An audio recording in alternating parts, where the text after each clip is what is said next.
This is a production of SDPB.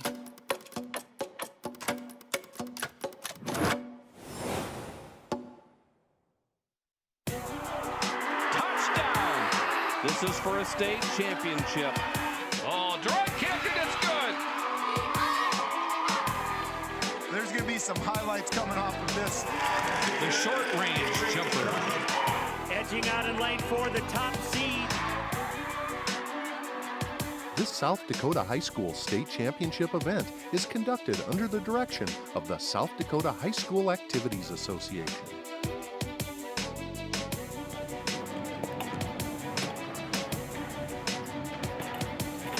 Welcome to the Summit Arena inside the Monument in Rapid City. It's the site of the 2026 South Dakota High School Boys Class A Basketball Tournament. I'm Craig Maddock along with Nate Kading. Nate, day 2, here we go in Rapid City. We'll start things off in the consolation round today. Yeah, certainly when they get to this point, they're not necessarily dreaming of being on this side of the bracket, but to qualify for a state tournament, you got to have a bunch of competitors on your team. And anytime you get an opportunity to compete in an environment like this, in a setting like this, I'm sure both teams will be ready to do just that. Here's the schedule for the day. Coming up momentarily, our first semifinal in the consolation round. St. Thomas More in Groton area, and then Cheyenne Eagle Butte in Stanley County. And then coming up tonight, the most exciting night in high school basketball. We are going to be treated to the 4 highest ranked teams in Class A, starting off with Sioux Falls Christian and Hamlin for the 3rd year in a row at the state tournament. And then our nightcap following them, West Central and Clark Willow Lake, a rematch of a game earlier this year that came down to the final minutes, 3-point game. Going to be some high-level basketball. We'll get going at 6 o'clock Central, 5 Mountain on semifinal night. In our first consolation semifinal game this afternoon, we'll feature Groton area and St. Thomas More. For the Tigers, their 12th appearance to the boys basketball tournament. It is their 3rd straight for Groton area. In the playoffs, they get by Millbank and a really good Pine Ridge team with maybe one of the more exciting basketball players in the state on that team. And then, of course, getting the loss with Hamlin in a close game yesterday. The First Dakota National Bank starting lineups. And Ryder Johnson, their leading scorer yesterday, was relatively quiet. He's joined in the starting lineup. Carson Zach went for 23 points, really efficient, 10 of 12. Tracy, Bozma, and Sipple joined them in the lineup. And the head coach is Greg Kelson. His first year back. He'd been out for 9 years, but it was 29 years at Groton area before he retired, but is back this year. So good to see Greg back on the sideline. They take on St. Thomas More. Cavaliers come in as the 8th seed. 16th appearance overall. It's the first time they've been at the tournament since 2022. Get by Lee Deadwood and Lennox. A lot of folks thought Lennox might be making it to the state tournament, and they took them out in the Sodex 16. First Dakota National Bank starting lineups. And their leading scorer, Wyatt Gilton, number 10, 6'4" senior, had 21 points, 9 rebounds yesterday. Joining him in the starting lineup, Baron Slusarski, Max Speed, Broden Sales, and Ashton Paulson. You can see the Cavaliers led by also first-year head coach Tony Young. Not a stranger, though, to the program because he was there for 18 years under Dave Hollenbeck. You can follow SDPB Sports on your mobile device. It's Facebook, Twitter, and Instagram. You can browse all of the action and award photos. You search SDPB on Flickr. Consolation semifinals. Let's meet the teams. Here's Scott Jensen.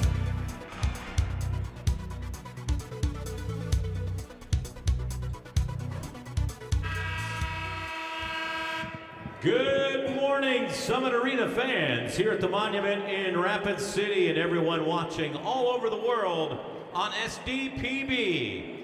It's time for the consolation semifinal session of the 2026 South Dakota State A Boys Basketball Championships. The South Dakota High School Activities Association, along with its corporate partners, Sanford Health, Dakota Bank, Farmers Union Insurance, Billion Automotive, and the South Dakota Army National Guard are proud to welcome you to this consolation semifinal session of the State A Boys High School Basketball Tournament. Playing in our first game of the day, the Groton Area Tigers versus the St. Thomas More Cavaliers. This tournament is being conducted under the guidance and regulation of the South Dakota High School Activities Association for the enjoyment and benefit of high school students. Good sportsmanship is essential for the success of these programs. We hope you'll enjoy the games and support your athletes in a positive and sportsmanlike manner. And now, ladies and gentlemen, at this time, will you please stand as we honor America?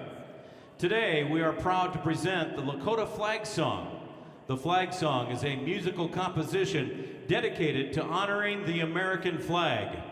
The Lakota Flag Song will be performed by Dean Dupree from Cheyenne Eagle Butte. Following the completion of the Lakota Flag Song, we remind everyone to please remain standing for the national anthem, performed today by the Rapid City Christian Pep Band under the direction of Matt Poto and Kylie Hammett. We would remind all in attendance that proper respect is to face the flag, remove your hat or cap, and stand at attention with your right hand over your heart. Veterans and active duty military not in uniform may also salute the flag. Ladies and gentlemen, the Lakota Flag Song followed by the national anthem.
Thank you.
Steve Dupree, and thank you to the Rapid City Christian Comet Pep Band for today's national anthem and Lakota flag song.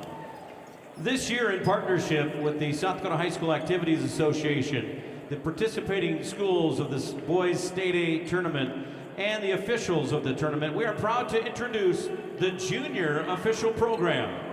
We appreciate the willingness of our officials to take part in this initiative and mentor younger individuals who have an interest in officiating.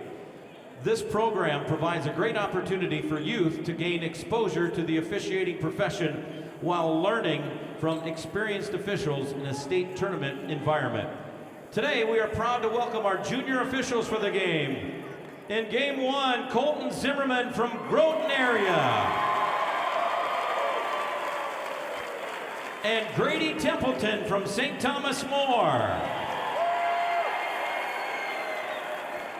Your officials for game one, the referee today is Alan Schmaltz. The umpires are Krish Janish and Tanner Jondal. Thank you, officials.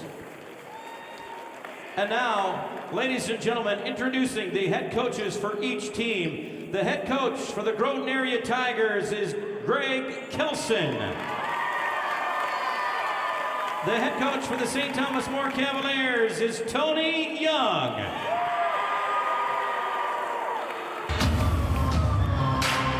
And now, ladies and gentlemen, introducing the Channel Seed alternating starting lineups. For the Tigers, starting at guard, a 6-foot senior number 1, Keegan Tracy. For the Cavaliers, a 6'4" senior number 10, Wyatt Gilton. For the Tigers at guard, a 6-foot sophomore number 3, Carson Zach. For the Cavaliers, a 6'3" junior number 20, Barrett Sluzarski. For the Tigers at guard, a 6'5" senior number 4, Ryder Johnson. For the Cavaliers, a 6'4" senior number 22, Max Speed. For the Tigers, a 6'5" senior forward number 5, Becker Bosma. For the Cavaliers, a 6'4" senior number 23, Ronan Sales.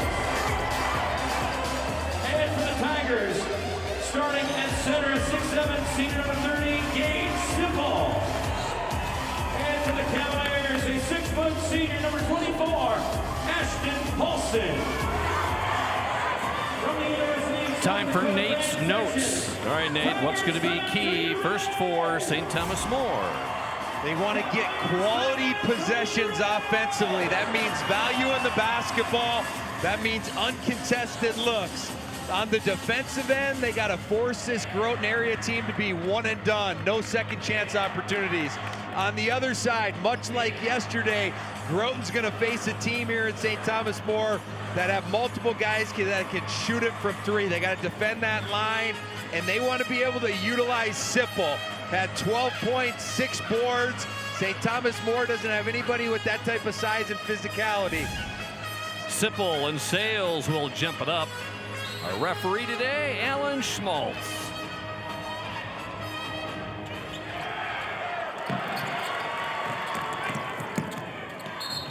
Zach stepped down the line. Zach had a big day yesterday. Carson had 23 points. A very athletic guard, isn't he? Yeah, no question. And we saw him make that exact same play a couple times yesterday. That baseline drive leaves his feet and finds people. There he just stepped on that end line.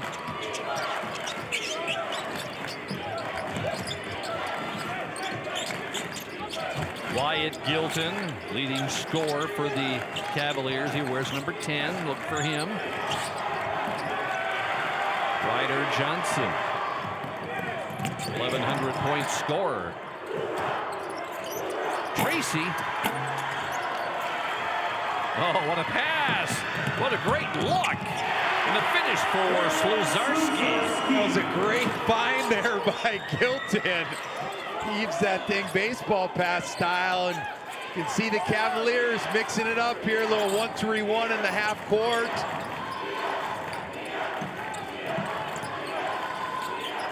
Groton area went 5 of 14 beyond the arc yesterday.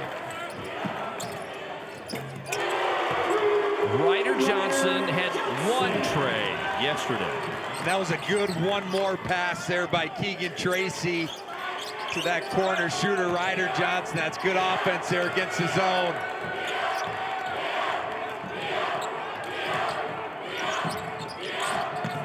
The jumper by Paulson.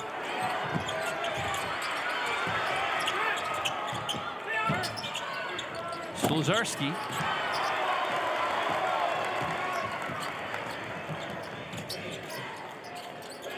Groton area with a close game yesterday against Hamlin. It was the 4 and the 5 seeds. Ryder Johnson, what did he have for breakfast this morning? That's his 2nd in a row. And you can tell that Ryder Johnson, only 2 of 11 in their game yesterday.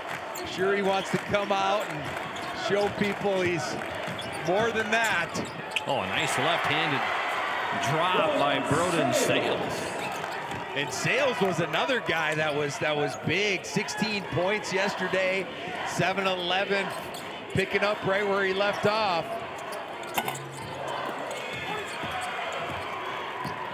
St. Thomas More, they went, what, 4 of 21 beyond the arc against Sioux Falls Christian. Yeah, and you already like, and I'm sure Coach Young talked about it, they kind of settled a few times yesterday, quite a few times, and they're working the ball a little bit more. It wasn't there, but some of their earlier possessions working it side to side much more than they did yesterday.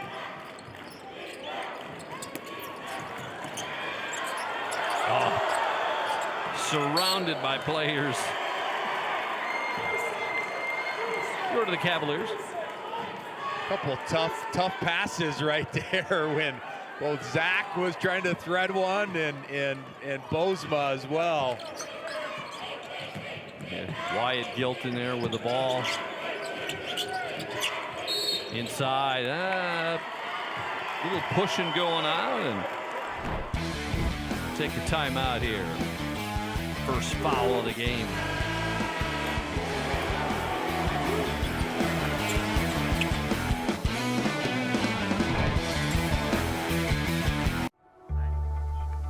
As much as you have accomplished, there are times you'd rather not go it alone. While you determine what direction you go, we're here to help along the way. So go. Go with community. Go with neighbors. Go with understanding. Go with support.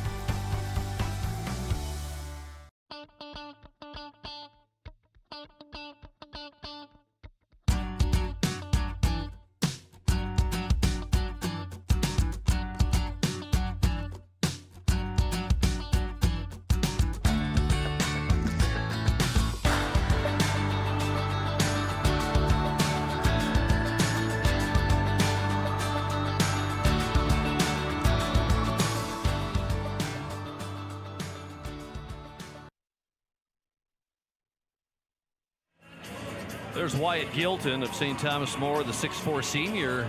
He's going to go to Gillette College in Gillette, Wyoming, play basketball. By the way, his older sister we saw in the state tournament. I remember Drew Gilton, St. Thomas More, when they were in the state tournament. I think it was Watertown. I don't remember.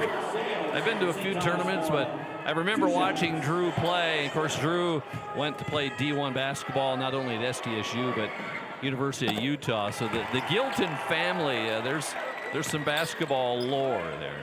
Some good bloodlines, and yeah, Wyatt will be continuing on out at Gillette, who's actually had a bunch of Western South Dakota athletes over these last stretch of years, and some high-level junior college basketball. Well, unfortunately, the last time when we saw Drew Gilton, she got hurt in that state tournament game, and but had a pretty good college basketball career. It's a nice strong move from Sipple, and that's the second one that Gilton just wastes no time pitching it ahead. And Bosmo with the foul. And you saw Groton struggle a little bit with that yesterday a couple times against Hamlin, just not relaxing off made baskets. Those first 3 steps need to be your best sprint steps, and you got to turn and you got to talk and you got to find. They're just not getting matched up early enough. Those are the ones that drive you crazy as a coach, because that's directly within your control, and you should be able to force them to score against a set defense in those situations. Easton Weber reporting in for Groton area. He had 3 trays from beyond the arc yesterday.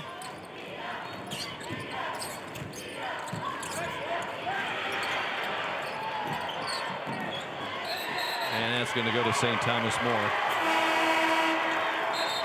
For the Cavaliers, it is Noah Wald.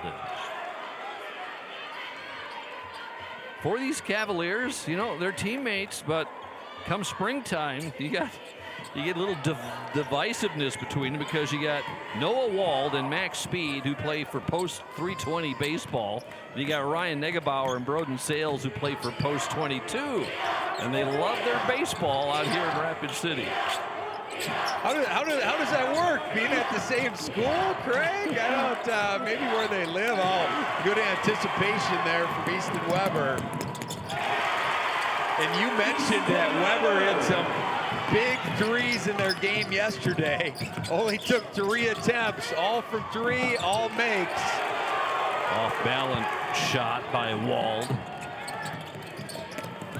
Sipple.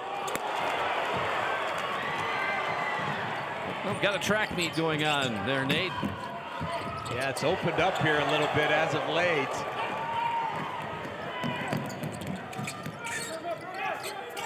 Johnson.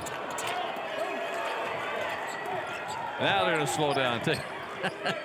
Take a breath. Coach Young, yeah, wants to run some set action here, and Groton area looks to actually switch a lot of the off-ball stuff as much as they can and communicate. Wald. Oh, airballed it. 8 to shoot. That was Gilton's actually first attempt on the field goal, and then another. Man, we have some point-blank misses. Off-balance shots. It's going to stay with the Cavaliers. Cavaliers 2 of 7 from the floor. In fact, the Cavaliers, they haven't had a field goal in the last 3 minutes. Yeah, only 0 of their last 5, 1 of 8 here after they started off with a bucket early.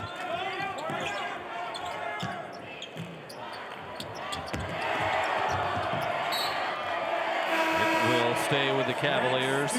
They'll bring in Max Speed, 6'4" senior for St. Thomas More.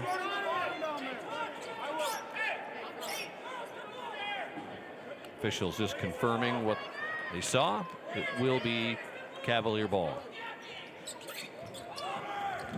There in the corner, Sluzarski and Barron. A field goal and a 3-pointer for his day.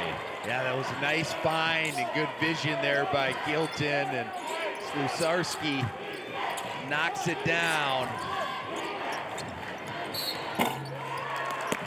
And foul on the shot. And that was, Ball number 20, Baron Sluzarski for the Cavaliers is first. see that last Groton, it looked like they were in a little 2-3 alignment right there, and found that weak side corner. And this was Zach's first field goal attempt that he was fouled on. And we mentioned had a huge day yesterday, 10 of 12 from the floor, 23 points, 3 assists. 2 more shots here for Carson.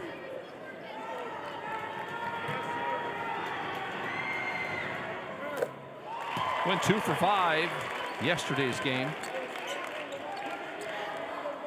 Groton area went 8 of 13 from the free throw line against Hamlin. Free throw defense, though, kind of was the. Yeah, Hamlin had their own struggles, only 13 of 24. Watch out. It's not taking the Cavaliers long to get back offensively. Sipple with the foul, his first. Yeah, they've had some great success early here, whether it's off missed shots or made shots. They're attacking hard in transition. There's Noah Wald.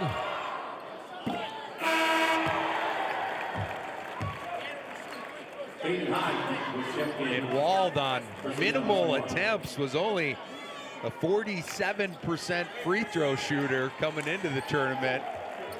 Knocked that one down comfortably.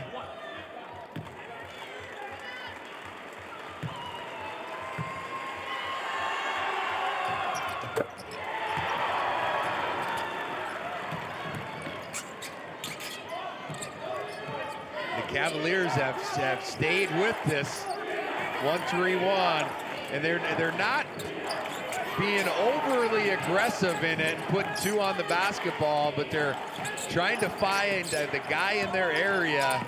Oh, Sipple, what a move. His second basket.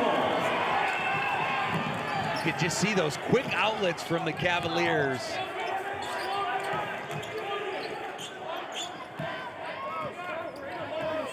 Yeah, Groton back in little 2-3 zone.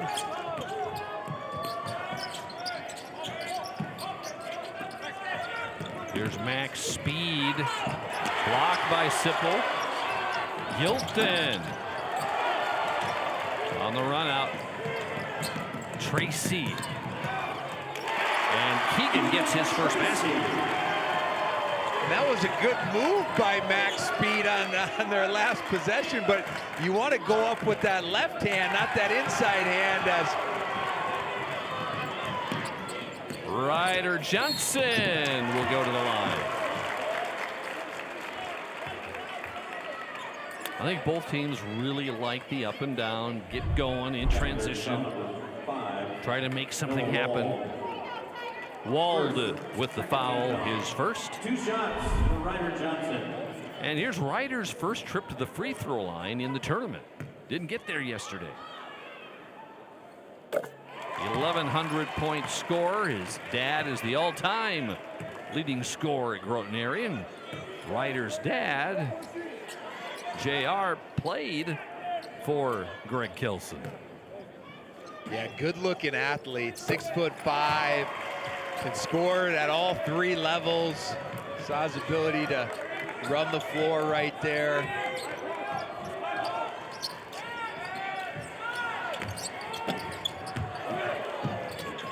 Good save by Johnson. And the Cavaliers have multiple guys that are comfortable from deep as Easton Weber continues on his streak. Is he 4 for 4 for the tournament? For the tournament. Oh, man.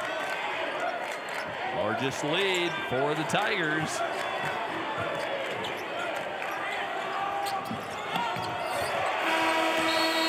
After one, it's the 5 seed Groton Area Tigers with the lead on the 8 seed Cavaliers.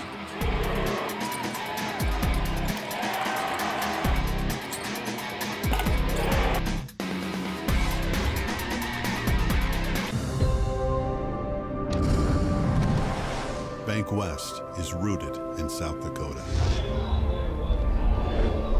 Committed to local success. Just like you. We're all connected. In South Dakota. For South Dakota. Convenient, connected, committed. Bank West. Reading opens every door to learning, opportunity, and understanding. The South Dakota Department of Education is strengthening literacy outcomes for students across our state, helping educators connect classroom instruction to the science of how children learn to read and write. Through professional support and shared resources, schools are building strong foundation in literacy for every learner. South Dakota Department of Education. Learning, leadership, service.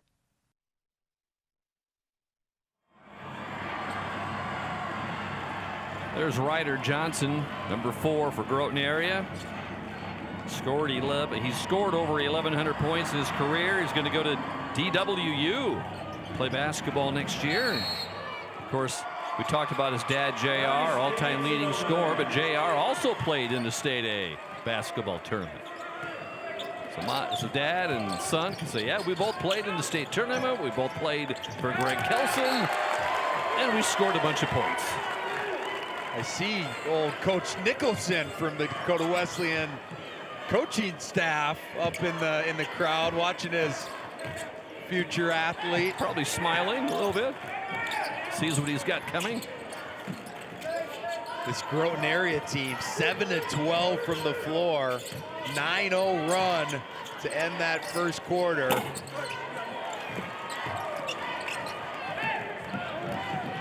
Hilton.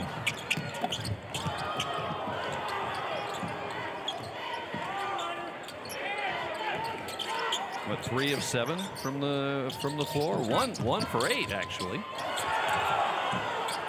There's the basket by Max Speed, and Max had a bucket yesterday and gets his first one today.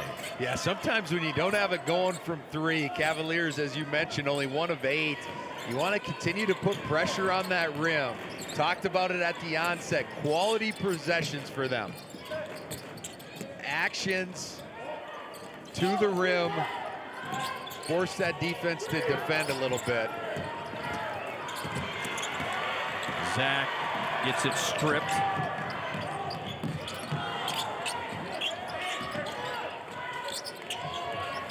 Gilton with a long 3, his first basket of the game.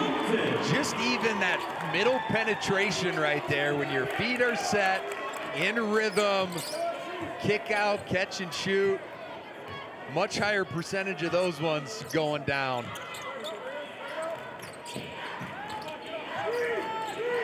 I was at all of the practices on Wednesday, and a lot of times I heard the coaches say, try the shot at the high school line, not the college line. Oh, nice move, and Slozarski finishes for St. Thomas More. That transition offense continues to be a huge benefit to the Cavaliers. Hard fall by Tracy.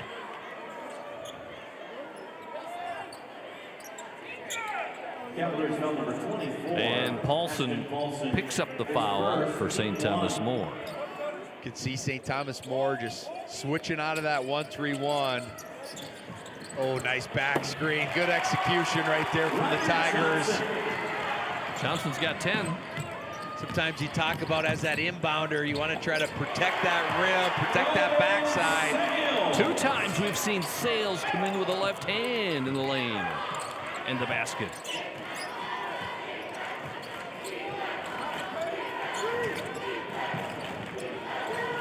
And Sales has really given them good minutes this tournament. Only averaged 6.8 points a game coming in, and he's... Hilton is going to pick up the push. Been a good offensive weapon when Ashton Paulson, their second leading scorer, not in the scoring column yet today. Yesterday ended up getting it going a little bit as the game wore on, but only 4 of 11 from the floor. So Sales really picking that up, and you can just see that size advantage from Sipple.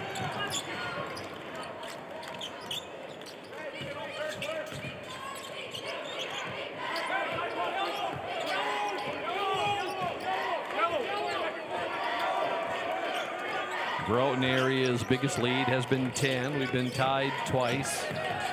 Nice pull-up. That's a good-looking shot by Ashton Paulson. Nice zone execution right there. They screened out both of those top defenders, and Paulson was able to just dribble into a mid-range pull. Push by Baron Sluzarski is timeout on the court. Our first consolation semifinal today.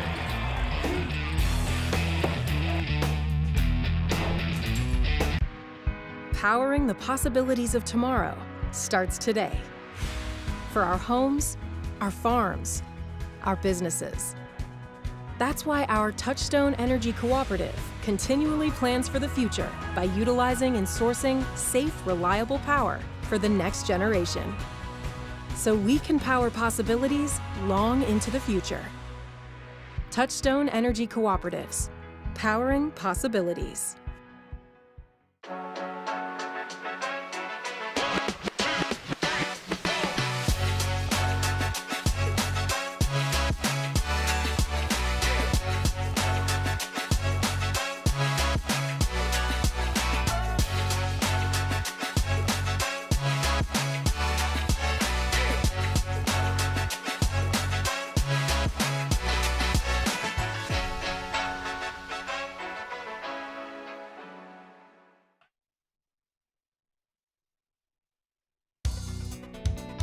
Here we are at the Monument in Rapid City. What a beautiful day in Rapid. In fact, we're supposed to get to 90 tomorrow here in Rapid City. And the Monument, been here, what, now 4 years?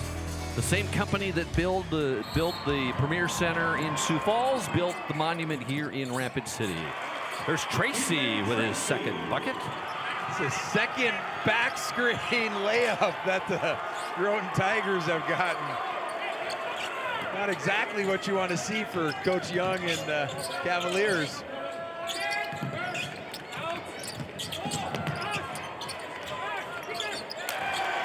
They tried to pass that to Gilton. Johnson going to the rack. He'll go to the free throw line. You can see his slashing ability right there. Just catch, hard rip baseline. He's able to slide through that help defender.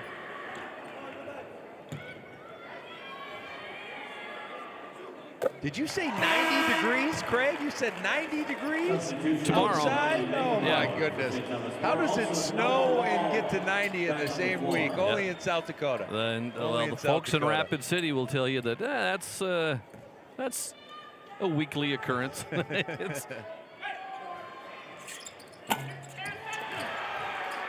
Johnson with 11 leads the way.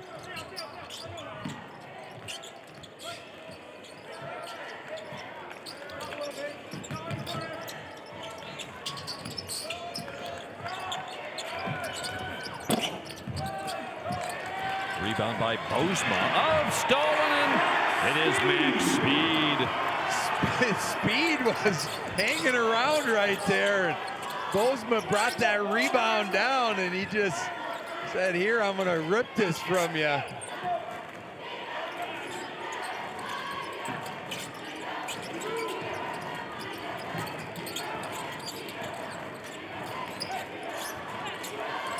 Here's Carson Zach. He's had 7 dunks on the season. He had one early yesterday. Carson hasn't had a field goal so far in this one. He got to his spot where he wanted to get to. Just a little short on that finish, and not on that one there. Similar left shoulder jump hook from the 2 guards, and that one was right where it needed to be. And Wyatt will pick up the foul, his second. Cavaliers foul number 10, Wyatt Gilton. That's his second. Team 5. Trying to play close. Oh, here's the Gilton on the basket. Hit there. Go to the floor to grab the ball on the ground. You had to get control of it, and then got the score. Tigers already in. That was Cavaliers' 5th foul, so sent Zach to the line for the bonus, off the mark on the first one. But back to that last possession, you love that off-ball cut there from Gilton, and talk about that a lot. When that ball touches the post, you want to get action with those 4 others. Blocked by Sipple. Oh, nice trail. Oh, Speed can't get it to go.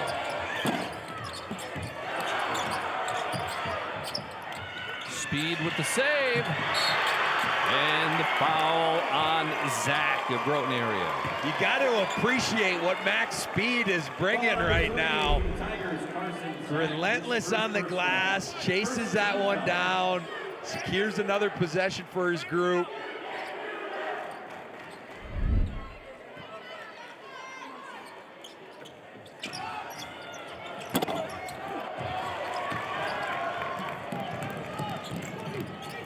Here's Zach.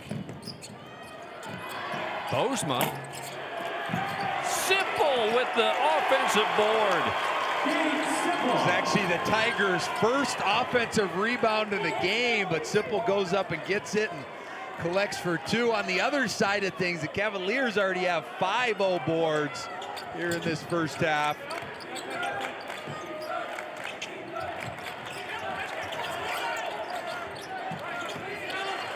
Nickelbauer.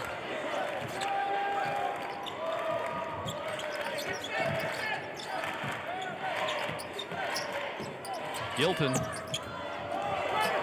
Wyatt has had some open looks. Oh, nice one by Gilton, and the save by Sipple. Oh.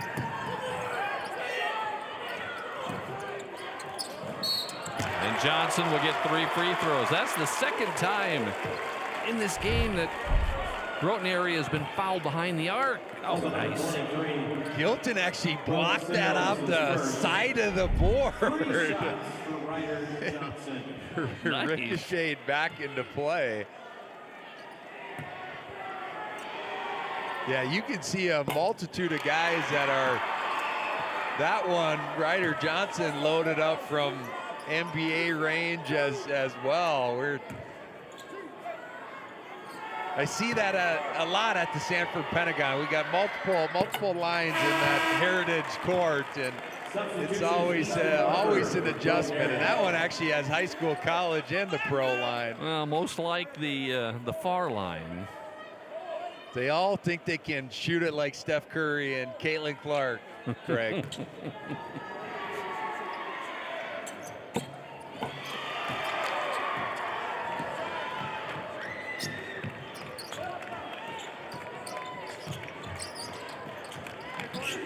Here's Wald, guarded by Tracy.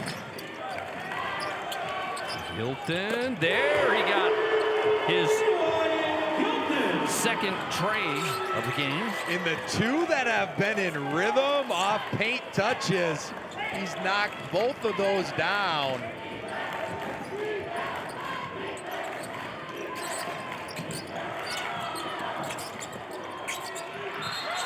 And the travel. In for St. Thomas More comes Hayden High.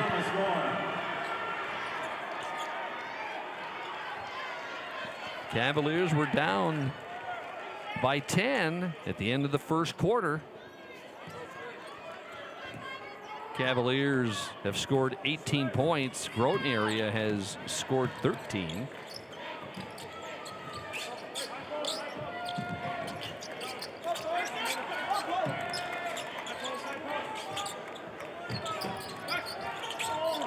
About an 7-8 seconds differential. So Groton, if they can get a stop, they'll have a little time left. Wald. And it's gone the Cavaliers. It's going to be on Max Speed. And for Max, it's a second. And they'll walk to the other end to shoot free throws. Yeah, and that's one where you love the effort and you love him playing hard on the offensive glass, but it's always tough to make that 90-foot walk to the other side as they're going to the free throw line, and certainly not in any type of scoring area or scoring position. And this will be Ryder's 8th free throw of the first half.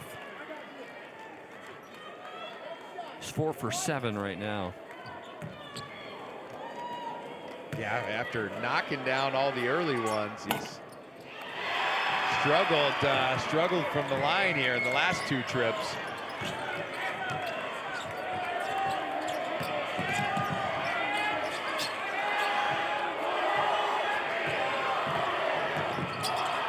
for three.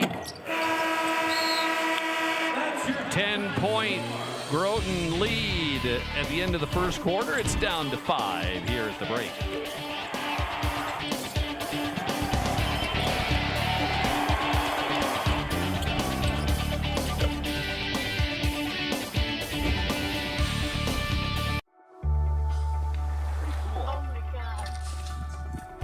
We aren't meant to be still. And while you determine the direction you'll go, we're just here to help you along the way. So go. Go with experience. Go with teamwork. Go with neighbors. Go with integrity.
You hear about work-life balance like it's a big equation you have to find the answer to.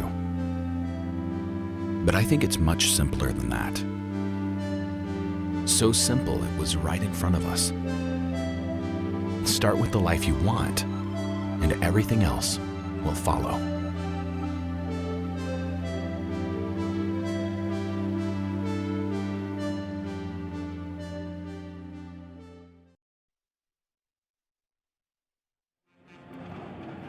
Welcome back to Rapid City, the State A boys basketball tournament. Day 2. Right now we're in the consolation semifinals. The semifinals coming up later today, 6 o'clock Central, 5 Mountain. This season, a young gal for Dual High School wore multiple hats when it came to basketball. Camden Peterines is a junior for the Cardinals. She spent most double headers playing varsity on the girls squad, and then after that jumping up to the announcer's booth to help for the call on the boys game. She truly is a dual threat. Camden Peterines was born to be a basketball player. I love the game of basketball, honestly, for the love of the game. Ever since I was little, it's kind of just been like a family thing. So that's been really cool, sharing that opportunity with my dad and my grandpa also before, just kind of been a big basketball family, and just playing is something I really enjoy. Her joy of the game of basketball doesn't just fall to her playing on the court. Peterines, she's up to 4 points on the night. It also includes calling the action as a play-by-play announcer for the Dual Cardinals. Hello, ladies and gentlemen, and welcome back to the Cardinal Gymnasium. Tonight, your Dual Cardinals are taking on the Sioux Valley Cossacks.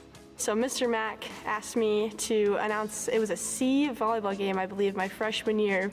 And it was a cool opportunity, and I kind of, was a little lax, but last year I really started getting big into announcing, going up after my games. It's just something that flowed naturally for me. I got up there, put on the mic, and I just kind of didn't really think about anything, just said what was happening, and it came really naturally because I know a lot of the players on the court and from the opposing teams as well. Winter attacks, and he wants the jumper, and that's going to roll right in, putting the Cardinals on the board here tonight. Camden she seems like she's naturally gifted in about anything that I've seen her do, whether it be academically, but especially I would say communication is where her foundation really is. She has a great knowledge of basketball, and she's confident. And that's a big part of being an announcer, is being confident and trusting your instincts. Over to Rusink, down low, nice pass, and one finish. Nice pass there by Rusink, and Sapp is just able to finish those. With the vast majority of dual Cardinal games being doubleheaders, Camden has a busy schedule on game days. I get through the school day, and then after the game, go into the gym, and I watch the JV girls, kind of, prepping, cheering for them, sitting on the bench, helping them out. And then after that, during the JV boys, kind of gets ready for the varsity game, because a lot of our games are double headers. So that's kind of the time to prepare, get dressed, and then start shooting in the other gym, just trying to get in the right mindset. And then obviously gonna play the varsity game, and then after that it's a talk in the locker room, and then it's a pretty quick change to get up and get on the call and start with the starting lineups. That is if Camden's head coach, her dad John, gets her out the door on time. We're honestly so into the game that, we want to make sure we have closure to the game itself. If it was a win, we're celebrating. If it was a loss, we're learning. And I honestly have to be reminded that, hey, it's time to come up to the booth, because I do get kind of wrapped up into the game itself. Or with the microphone, you can bet Camden is going to be around the game of basketball. The opportunity for me to almost share my gift with others and have other people, be able to listen, because I know I really enjoy listening to basketball more than watching it without sound, is something that's really cool, and I'm glad that I'm able to share that with others. Make sure to tune in to Cardinals Live, and we'll catch you next time. Great job, Camden. This story was part of this year's Tales from the Hardwood show.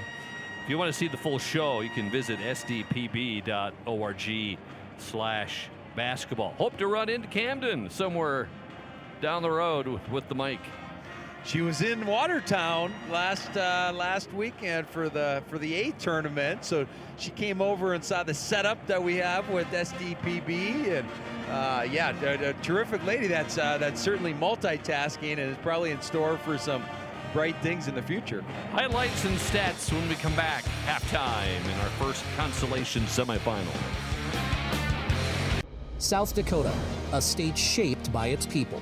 It's more than a place, it's opportunity waiting to be realized. At South Dakota State University, opportunity is turned into progress. Through research, education, and a community that inspires, SDSU drives the future of this state. We're not just here, we're taking action with purpose, trust, and impact. This is SD State. Are Peterson reps real-life seed heroes?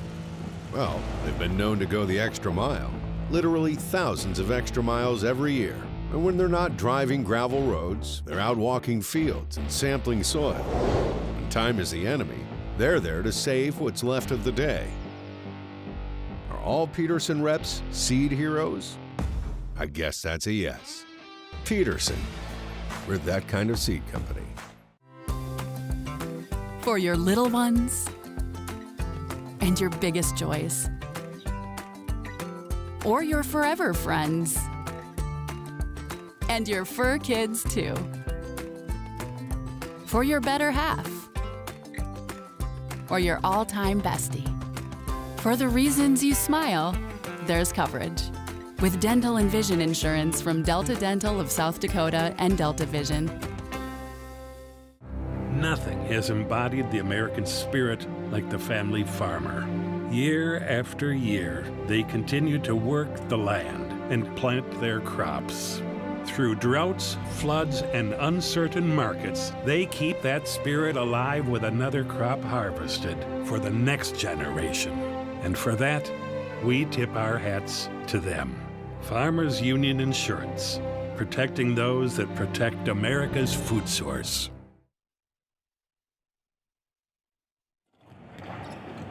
Highlights from the first half. St. Thomas More got the first bucket of the game. They led 2-0, but then on the next possession, Groton Area goes down, and Ryder Johnson with a three, and Groton Area has maintained the lead ever since. They had a 10-point lead, but then they got outscored 18-13 in the second quarter. And Ryder Johnson, really big for the Tigers. 12 points, 3 of 6, already gotten to the foul line 9 times. Zippel has chipped in 8 on the other side of things. Wyatt Gilton with 8. Lusarski with 8. The Cavaliers only shooting 34% from the floor right now, but they've really valued the possession, got 5 offensive rebounds, hit 3 threes, and that's why they're still hanging around right now. With the up-tempo play, 4 or 5 turnovers, both clubs. Yeah, pretty evenly matched statistically in terms of rebounds, in terms of turnovers. Groton just shooting a little bit better from the floor right now, and have also gotten to the free throw line 14 times in comparison to St. Thomas More, only 6.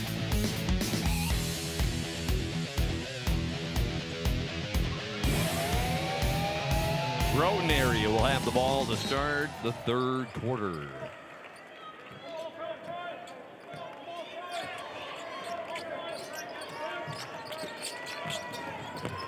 Oh, nice. Nice little give to Carson Zach for his first basket.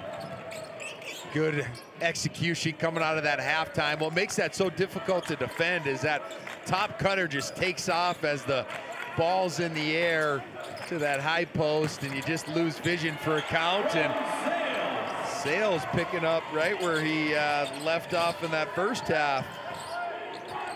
He's got 8 points, tied with Gilton and Slusarski for leading the way in scoring for this game. And you've seen the Cavaliers play both that 1-3-1 in the half court and man-to-man as they're in right now.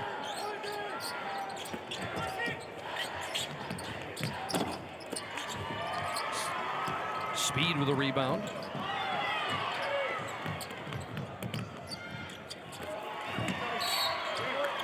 And they're going to call Ryder Johnson with the foul. Carson Zach there, you saw his quickness and anticipation. Created that turnover on Gilton, just couldn't finish through the contact.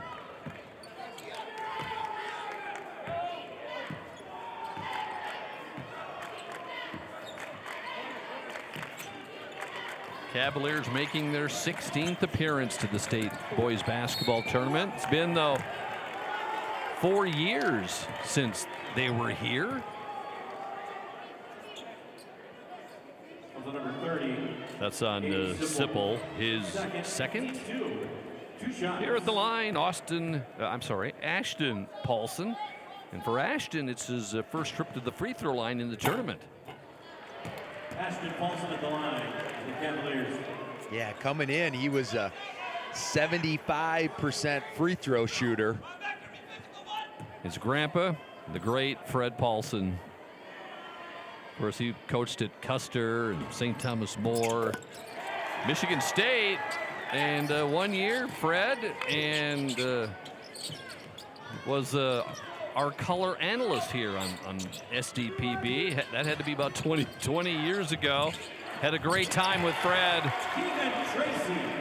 That's Tracy. He's got 8. And Groton's executed 2 set plays that have gotten 2 easy layups. Numbers for the Cavaliers.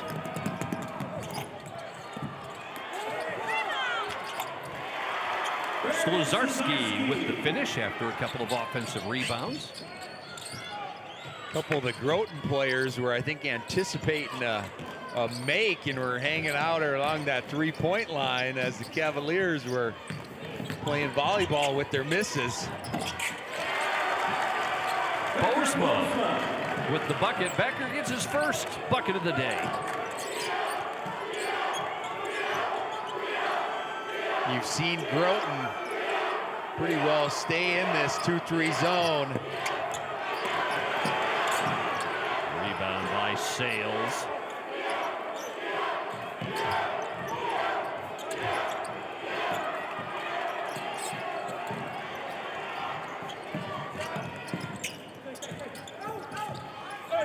Oh, good challenge, but the foul on Simple, that's going to be his 3rd. And Gilton picks up his 10th point.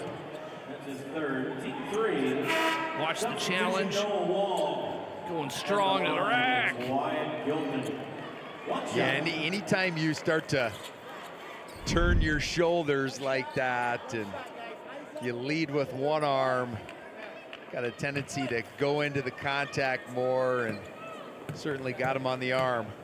First free throw of the tournament for Gilton. 11 points now.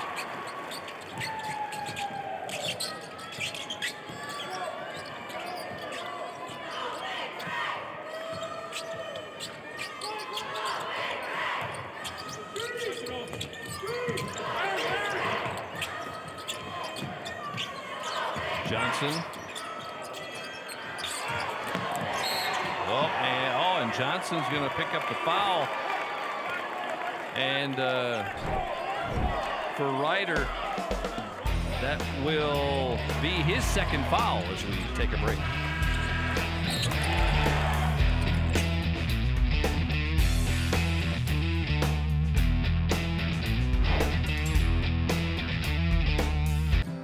Creating a legacy means different things to everyone. For us, it's about family, watching my daughter follow in my footsteps, passing the farm onto her, and working side by side every day. It's about building something that lasts. Agtegra Cooperative has been by our side through it all, supporting us from one generation to the next. Agtegra Cooperative, legacy rich, future focused for generations to come. The story of Leopold and Loeb is the story of the original crime of the century. These two privileged boys killed another boy from within their community, and we have no reasonable explanation for it. They're going to create the perfect crime. It's fun for them. Deadly Alliance, Leopold and Loeb, on American Stories. Tonight after basketball on SDPB.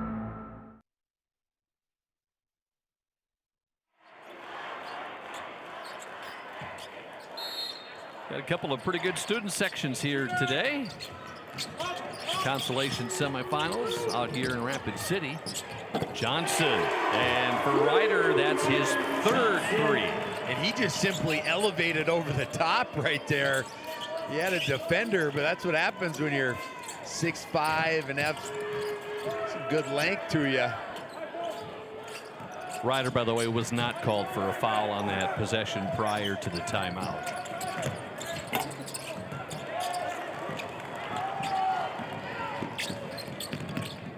Oh, nice step by Ryder, but doesn't go. It's good footwork. The right-left Euro. A little short on the finish.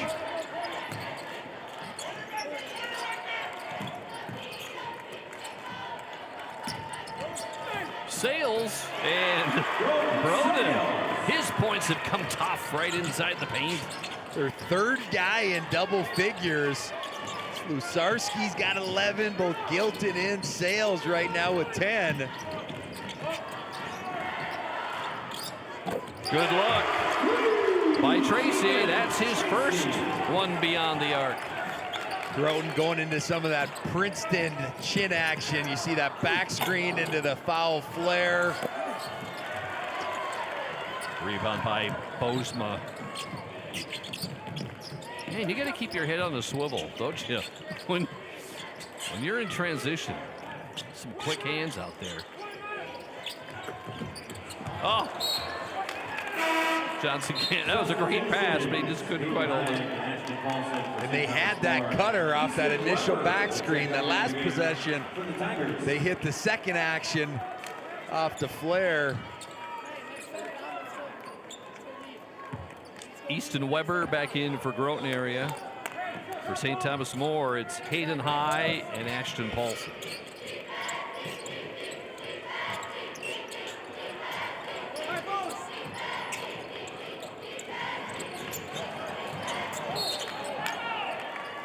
Yeah, it's going to go on Weber. It's going to be the Tigers' fourth foul here of the third. So the next one, Cavaliers are going to be heading to the foul line.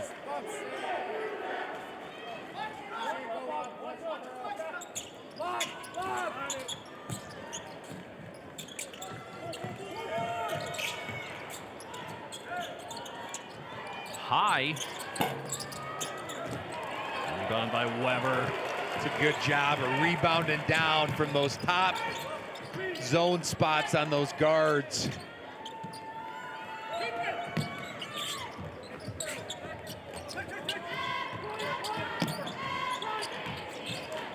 Tried to free Carson Zach off a little weak side stagger. There's his first three of the game. Zach is number 3 on the team in three-point shots made. Had one yesterday. Now he's first one today. Shoots it at a 36% clip coming into the tournament at essentially 1 a game.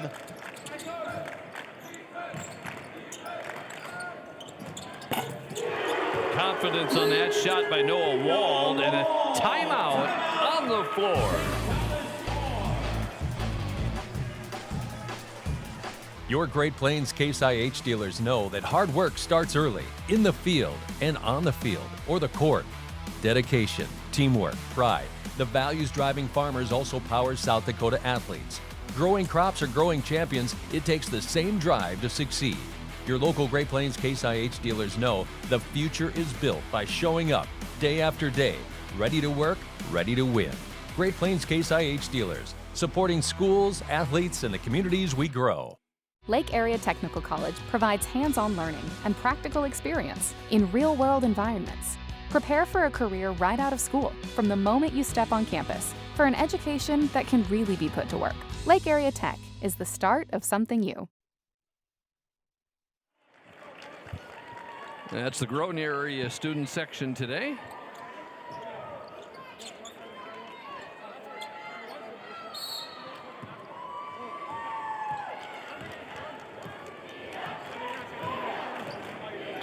Groton area has scored 15 points this third quarter.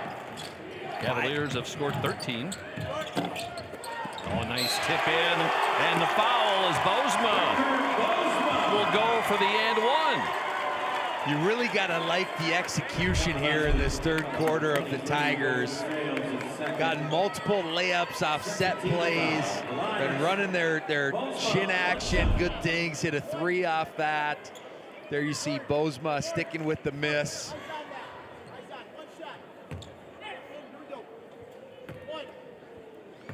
First trip to the free throw line here in the second half for Groton area. 5 points for Bozma. Back to the largest lead of the game for the Tigers.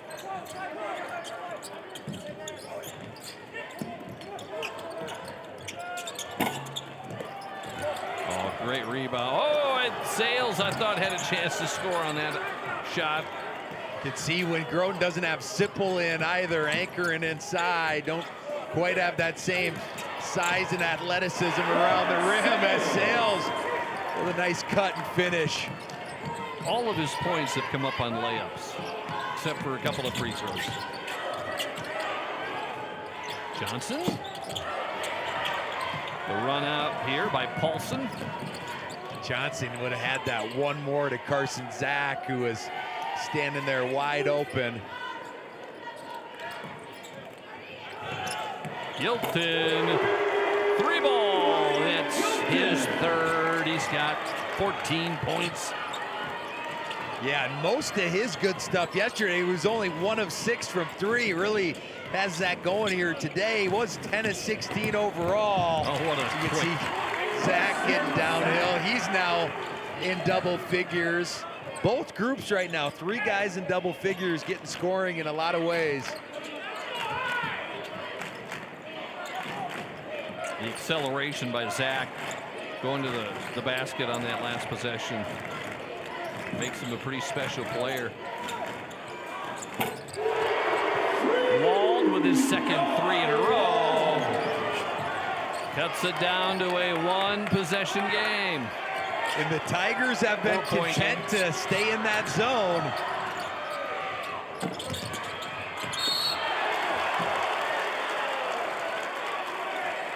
Zach's going to go to the line. Call number 10, Wyatt Gilton, his third. Team 3 for the quarter. Well, Gilton picks up his third. The line, Carson Zach.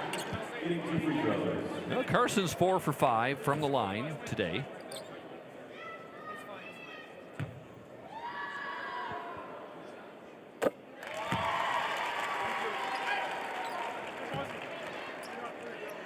He knew that finish in the paint was going to come up short, so smartly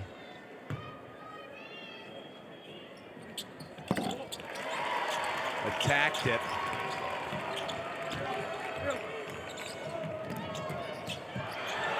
Oh, can't quite get the shot off. As we get ready for the 4th consolation semifinals today here in Rapid City.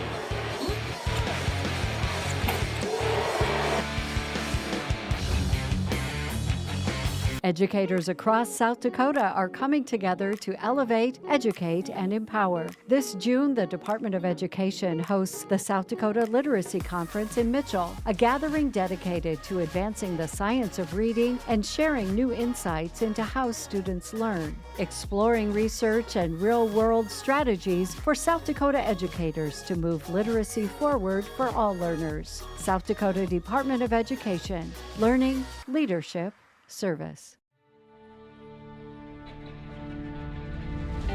It's not just about making a living. It's about upholding a way of life. We are connected to this land, committed to the future. Bank West.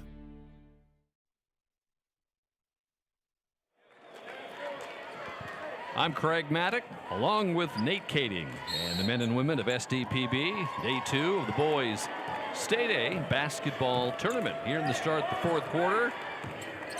Groton Area Tigers have had the lead by 10 a couple of times, but St. Thomas More able to get it down to 4 until late in the 3rd quarter. Foul on Groton Area. You can see Groton, switching back initially man-to-man, although they're in their 2-3 here underneath out of bounds. Foul was on Tracy of Groton Area, his 2nd.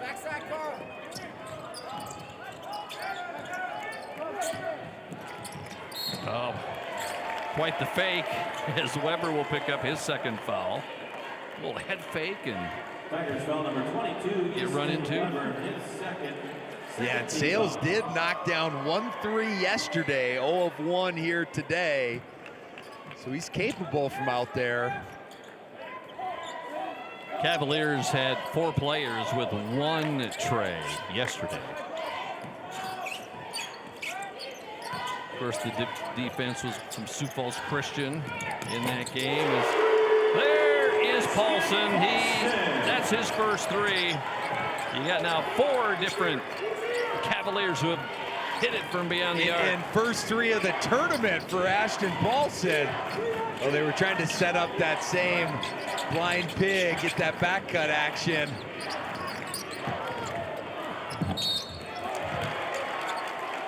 And Carson Zach. You can just see Carson Zach. You mentioned that explosiveness. It's tough to stay in front of. 2 shots for Carson Zach. You can tell he likes that play. Going one-on-one. What play is that, Craig? Just hey, I'm more explosive and I'm better than you, so I'm gonna go. No. Challenge. I'm gonna challenge on. But when you can get him in space, yeah, he's tough. He's tough to stay in front of. Shifty and. 14 for Zach.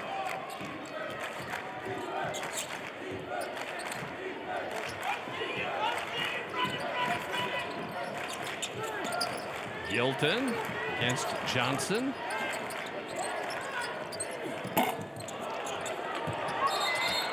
And it's Groton area ball. It's a pretty good defensive possession right there. The Tigers, you saw Carson Zach as soon as Gilton catched it in there, tried to shrink that floor, took away his space, arrived pretty good on the kick out.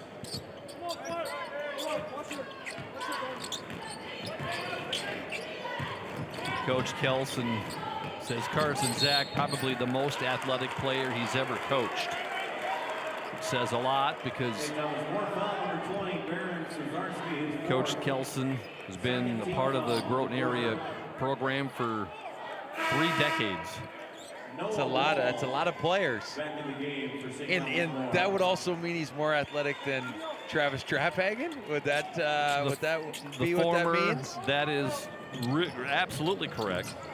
There's Travis, the head coach at University of Sioux Falls. He played under Coach Kelson and mentioned yesterday that Traphagen has the most tournament 3-point shots made in a game. Did that in 1995, had 9 made baskets. Maybe not the defensive specialist that Coach Kelson wanted, but offensively was pretty good. Shoot it at a high clip as you see Zach a little shy on that 3-point attempt.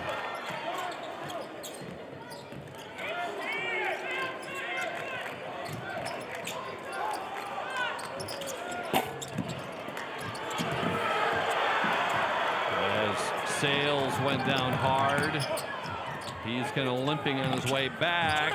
Numbers for the Tigers. Sipple double teamed. Going to be St. Thomas More ball. A few point-blank opportunities right there for Groton area. Sales, as you see, shaking up just a little bit. He went down hard. And when you get, they secured that one. But when you're finishing around the rim, you saw it even with Sipple right there. You got your eyes need to be on your target right there. He was more concerned with the contact and not finding that point. There's Noah Wald and a foul on the play. That's his 3rd 3. Gonna count the 3. Yes. And the foul on Weber. I think they got Weber as they were jostling for after the position right there. Yeah, so bucket's gonna be good, and they're gonna got a chance for a 5 or 6 point possession. St. Thomas More led 2-0, and now they have retaken the lead in the 4th. And they are cooking from 3 right now. It's their 9th made of the game.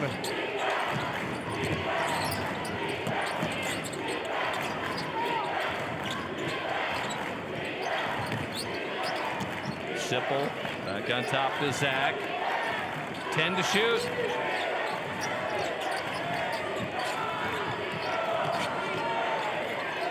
This is Tracy. Somehow he got the ball back and scores. And it's the Tigers with the lead. Got some good back and forth action, and you can see as Coach Young wants to visit about things. St. Thomas More has returned to the State A tournament after a 3-year hiatus, and many members of the team also part of the football team that won the title in the fall. We caught up with Wyatt Gilton after their 1st-round loss yesterday to Sioux Falls Christian. Yeah, no, it's big for sure. I got injured, I think it was my sophomore year, so I missed that. We missed state.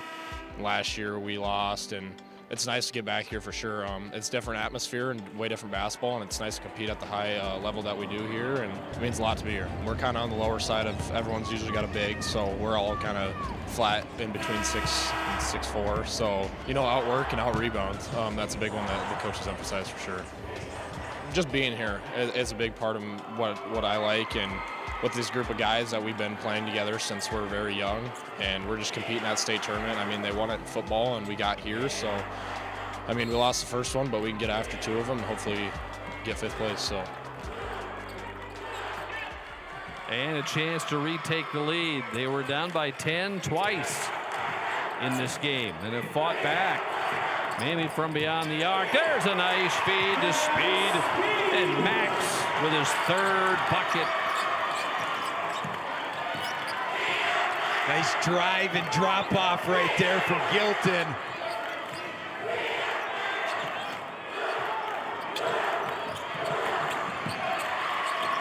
Tried to run that same action. Little Iverson cut.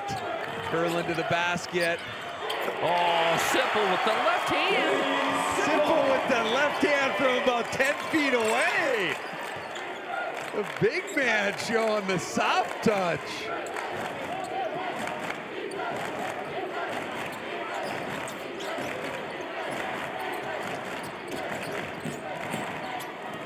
Oh, a tough play by Paulson. He had hands all over him, and he was able to score. Both teams offensively right now operating at a high clip. Groton area 51% from the game, and St. Thomas More 44. Oh, working to Zach, and the foul on St. Thomas More. A tight one, late.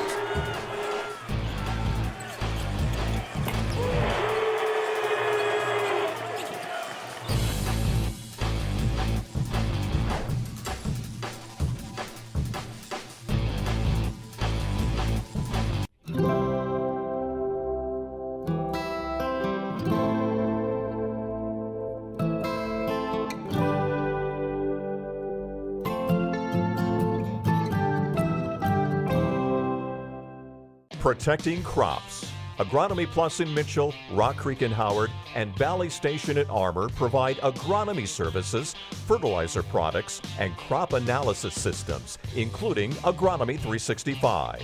This system helps manage your field's performance, supporting small-town communities while hiring and training local youth. Agronomy Plus in Mitchell, Rock Creek in Howard, and Valley Station in Armour, serving area producers and their communities. I can't imagine being anything other than a nurse. I'm also much more than a nurse.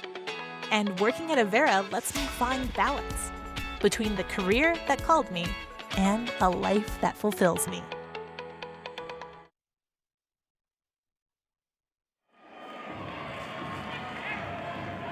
The Groton area Tiger huddle. St. Thomas More, really 4 for 4 in their last field goals. Most of those from the three-point arc. Yeah, they have 4 guys now with Noah Wald coming on, hitting some big threes here in the second half. 4 guys in double figures. Wald with 11, Gilton 16, Sales 12, and Slusarski also with 11. Zach is 8 of 9 from the line.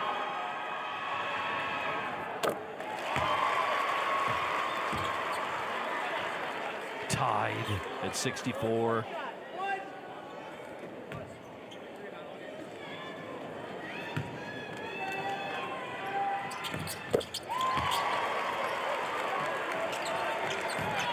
$16 points for Zach.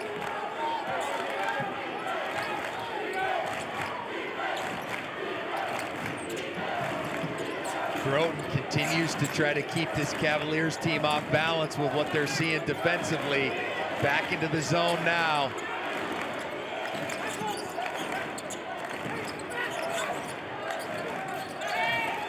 Ryder Johnson following Gilton. Got the shot off. And the foul on Sipple, and for Gage, that would be his 4th. It's the 10th offensive rebound for the Cavaliers in this afternoon's game. They're really making some hay. 10th rebounding. Yeah. Rebound. Well, I was talking offensive rebounds alone, just as a group. But Sales also has 10 boards. They've really made some hay against this zone, crashing the glass, even when they don't convert on that first opportunity.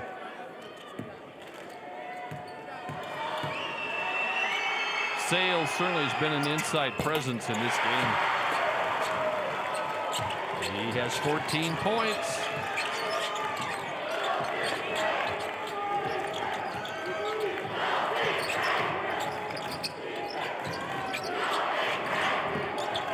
Tried to isolate Sipple.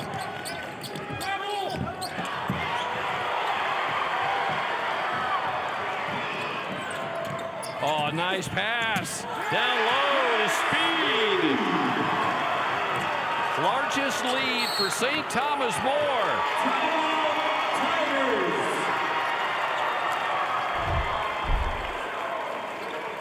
That's Gilton's third assist of the game as he finds Speed in transition. Nice catch, good finish there by Max Speed.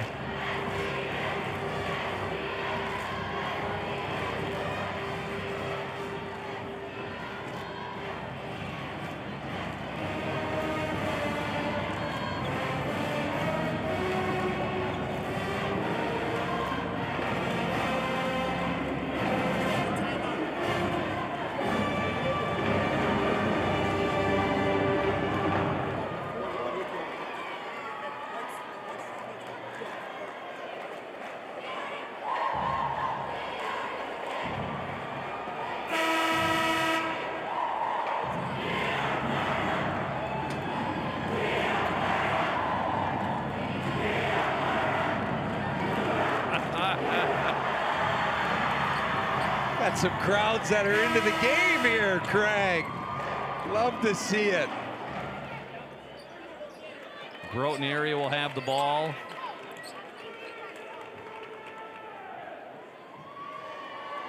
Cavaliers still have a foul to give, don't they? And still an eternity of time yet. One possession game. Gonna come out offensively here and try to execute. Sipple coming right out of the timeout. Design play. And they tried running that quick back screen out of that box set in the earlier in the second half. Pretty well defended, and there got Sipple the deep touch.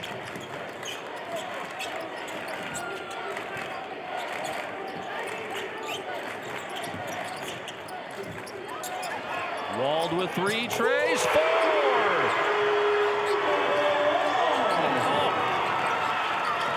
Noah Wald from deep.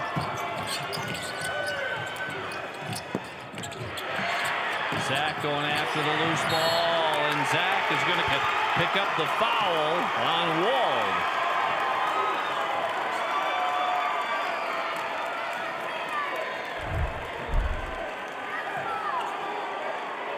Number 30. It's another fine there from Gilton. Sipple is fouled out, by the way.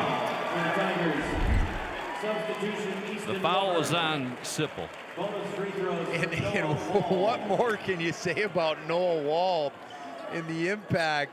4 field goal makes, all from 3, chases down the loose ball, chance to extend it. And he's 3 for 3 from the free throw line.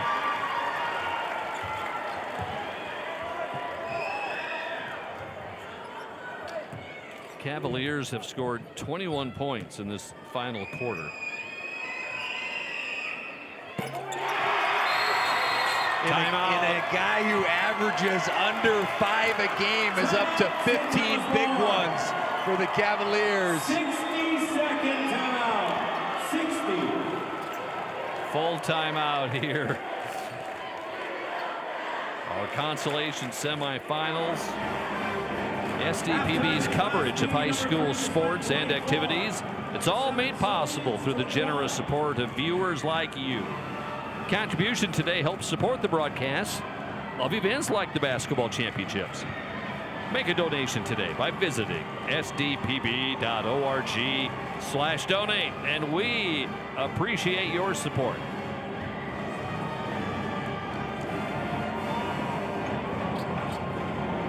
You didn't know how St. Thomas More would respond. Got down 10 once, cut it to 6, got down 10 again.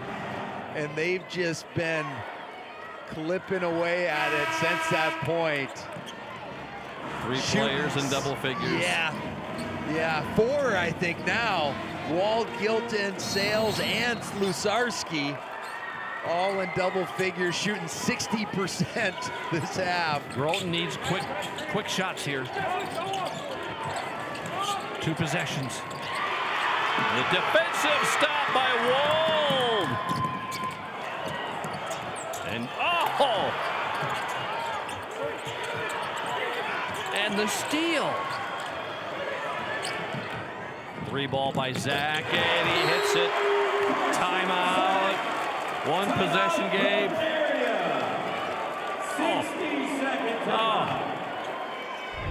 And they had a few opportunities to all but ice this. You look at the hustle play right there. On his back, Zach with the outlet. Tracy comes up with the important loose ball to at least give yourself a chance. You talk about Noah Wald on that last defensive possession. Switches out, creates the turnover. Just couldn't convert. They convert right there, and this thing is done and over with, and they're all jumping on the buses, but we're not quite there here. Cavaliers are in the bonus.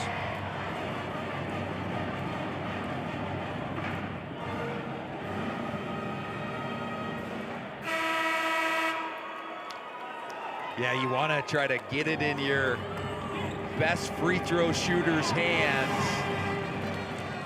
Well, Gilton is a 71% shooter. Slusarski 68%, Paulson 72, Sales 68. And sometimes you roll with how they're doing in today's game. Noah Wald 4 of 4, Sales 4 of 4. Gilton actually hasn't shot a free throw all game long.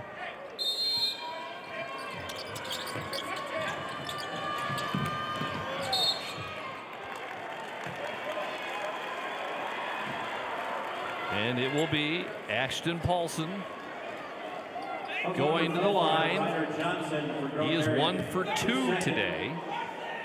And you feel pretty good in these situations. You get 2 of them to stretch this out to a 2-possession game.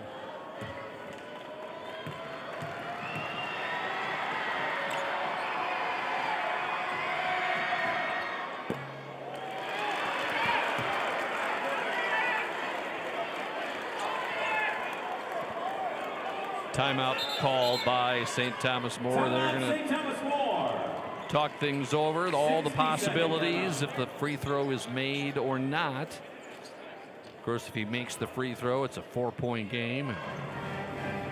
And St. Thomas More still actually has a foul to give before you're even putting them at the free throw line. I'm sure Coach Young and staff are talking about that right now. So as they're dribbling the ball down the floor, you can take one before they get into a shooting motion, regardless of whether it's a 3 or 4-point game. If it's a 4-point game, 2 possessions, you probably just play it out, guard without fouling, try to have them take as much time as you possibly can. Both teams still have timeouts. So Groton, if they are able to score, Coach Kelson will be able to stop the clock.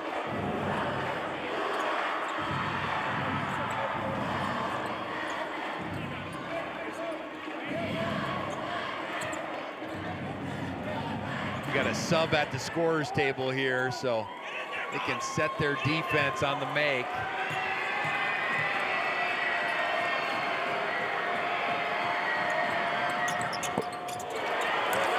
Timeout, rebound by Easton Weber.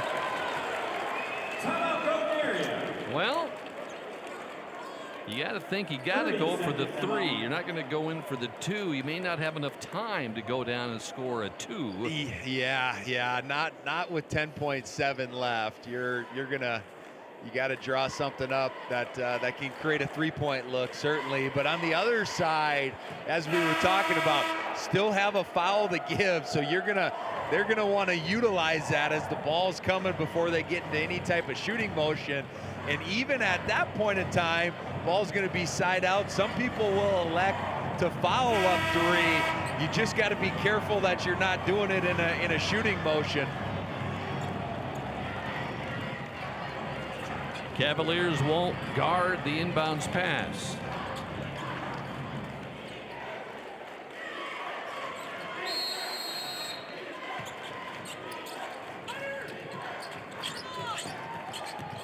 Here's Zach. There's that foul to give. And a timeout by Groton area. All right, the goal, get a shot off for three for Groton. And Coach Kelson was expecting them to take that foul, so just wanted to advance it in the front court here and be able now to try to draw something up where it's either a quick catch and shoot or maybe one bounce, a shot fake, depending on how the defense is guarding you. And I'm sure St. Thomas More is talking, a lot of teams will switch actions in this scenario. Just get a body on a body. You just really got to be engaged in communicating and working with one another, because the last thing that you want is two bodies to go with one and you leave somebody open.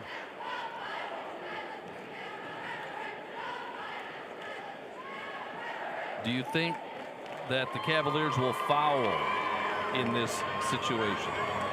Force it to be 2 free throws instead? It all really depends on the situation. If they catch it not in a scoring area, then certainly. But if they catch it in an area where they can possibly be turning, catching, and shooting, that's where things get really, really dicey. Who's going to shoot the three for Groton area? You got 4 guys that can hit the three. And you always got to pay attention to the inbounder in these situations.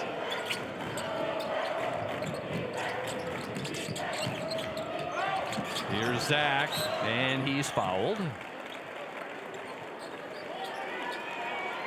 Foul number 20, Baron Cesarski is fifth personal. 4th team foul. That is now the 4th team foul. And Groton still, I believe, has one timeout remaining if they want to utilize it.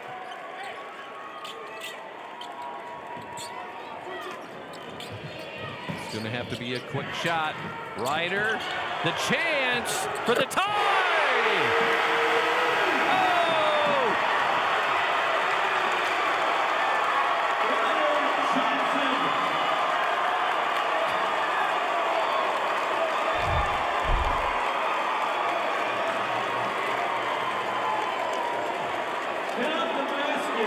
Ice in the veins.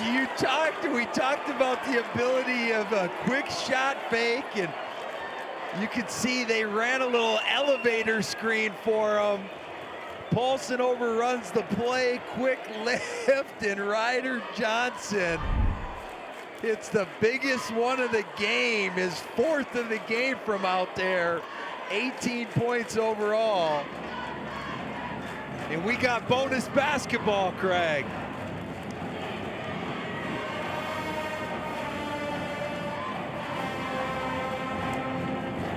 What was the best thing that Groton area did on that play? Make the shot. No, they set 2 good screens. They executed without even a timeout. Coach Kelson was just yelling out what they wanted. You could tell they knew the side out of bounds. Sure, they practiced those situations. Freed Ryder Johnson, so he was able to catch it in a scoring area. Quick shot fake, and then he got loose. Yeah, you'll take that. Look, any day of the week with 4.8 seconds left and them being up 3, you always got to be aware of, are they going to foul in that situation?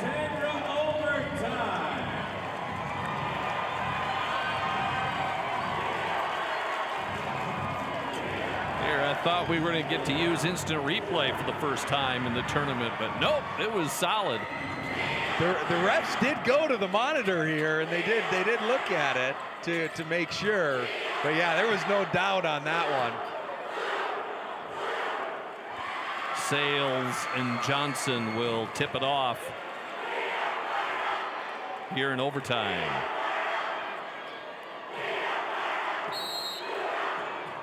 In the big man for Groton area, big foul down, so he's out. Gage Sipple.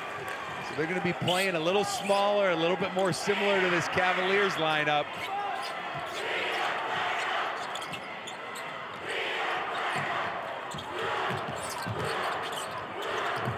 Coming quickly down the lane is Johnson. Gibb So what? Broden Sales again in the paint. Transition opportunities. That was a nice pitch ahead and then a good find. Paulson to Sales.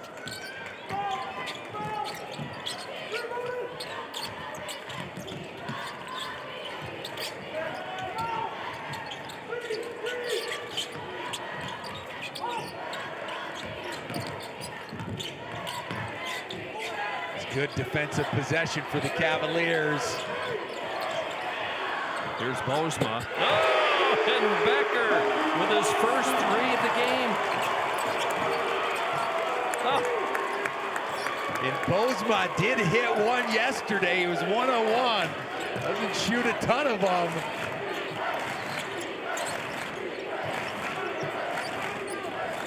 The fans are getting their money's worth here. Here at the Summit Arena, inside the monument. Paulson, his second tray. He's got a dozen. And you like to see Paulson. He missed those 2 big ones down the stretch from the foul line and didn't let that affect him as he steps up and hits a huge tray. In Groton area playing without Gage Sipple, the 6'7" senior. He is fouled out.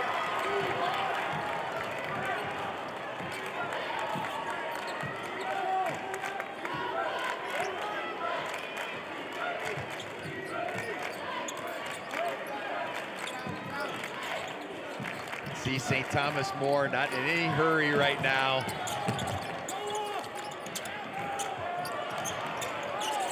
That's a deep 3 by Gilton.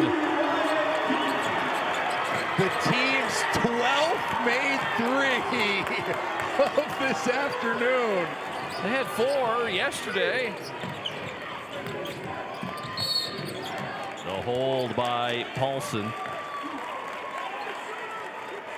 That's going to put them on the line as that was the 15th foul for St. Thomas More.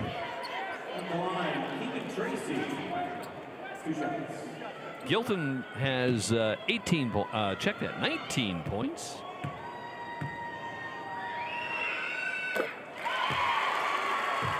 Keegan, his first trip to the line today.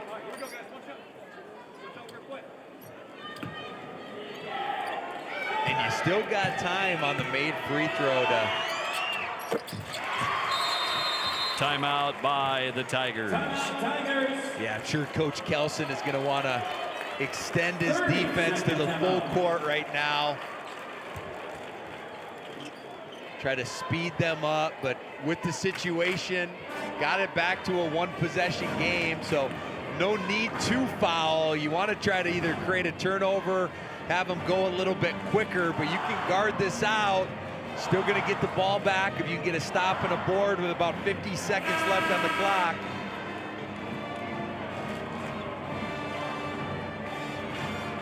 Groton area shooting 50% from beyond the arc today. 44% for St. Thomas More.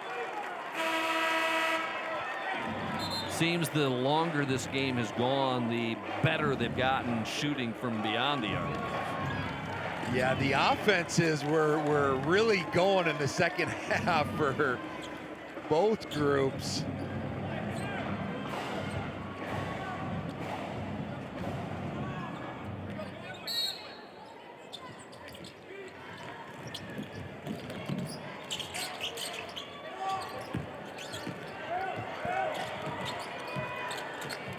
Nobody on the floor for Groton area has more than 4 fouls. It's either 3 or less.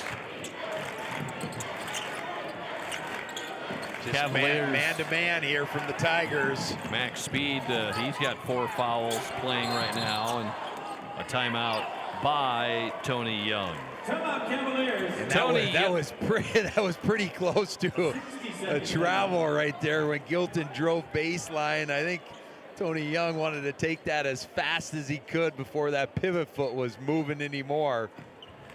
Tony Young, 18 years as an assistant under Dave Hollenbeck. Of course, Dave goes to West Central. We'll see Dave tonight in the Trojans in the semifinals. But Tony, his first year as the head coach.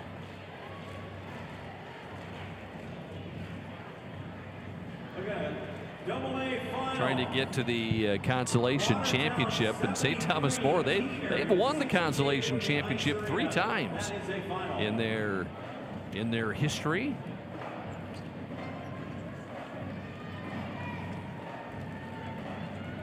Groton area, they have never won a consolation championship.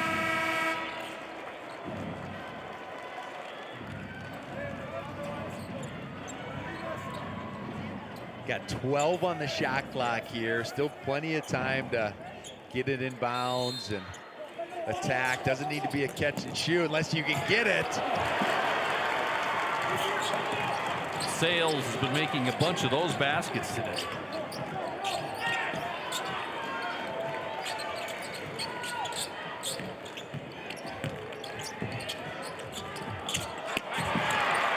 Rebound by Speed. And the timeout by Gilton. He was surrounded. Yeah, and that's exactly where you want to get from Carson Zach. He's had a few opportunities off a spin move inside that just hasn't been able to capitalize on. And now we're back in a similar situation, but with only a 7-second differential between game and shot clock. A lot of the times in these scenarios, you want to try to extend the game. So you got time to pressure in the full court, even get a trap in the full court. But if they advance that ball up, you're going to likely want to put them on the foul line to try to extend this, because if you play this all the way down and they score, the game's as good as over.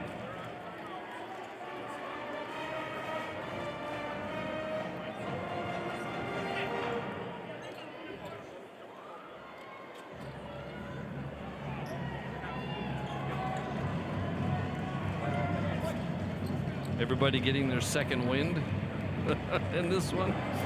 Might be third wind. And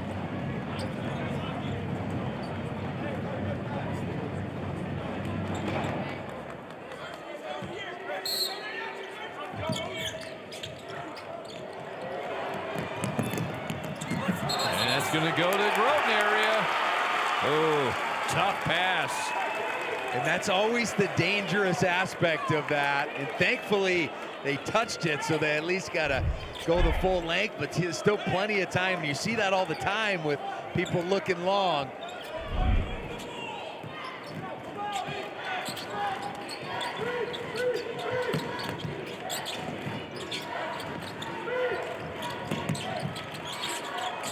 Trace Zach. The kick to Bozema. And the foul by Ryder Johnson. That would be his third. And you'll never complain with that look. Drive and kick situation. Bozema, who had just hit a big one previously, right on the mark, just didn't knock it down.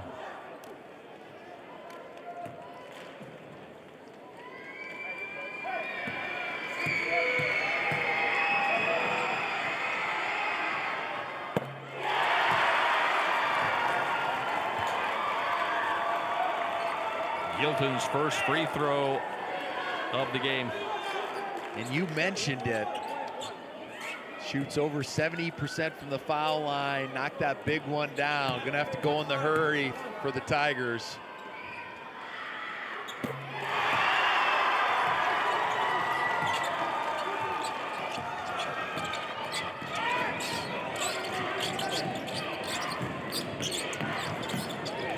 There's Zach with the three.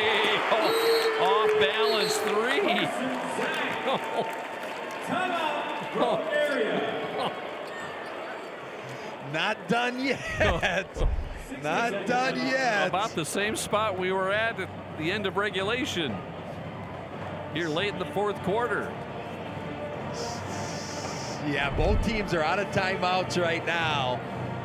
But give yourself a chance to create a turnover. There again, just like that last situation, or even if they get it in, you probably don't even have time to trap in this situation. Going to want to take a quick foul, put them on the line, and even with a 1-2 situation, you're going to give yourself a chance. Ethan Kroll is going to report in for Groton area. He's coming in to be the designated fouler. Yeah, and they don't right now. They don't have anybody with 4. Ryder Johnson's got 3. Easton Weber's got 3. A couple others with 2.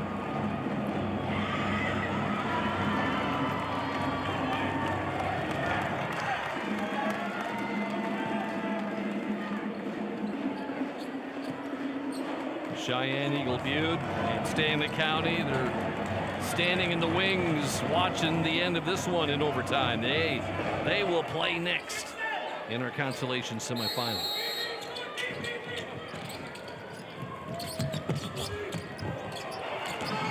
Hilton, got it away, and now it's just keep away, and going to the line will be Max Speed, and Max has not been to the line in the tournament. Yeah, you did a nice job eating up a little clock. Speed only shoots 38% from the foul line. You'll get 2 opportunities.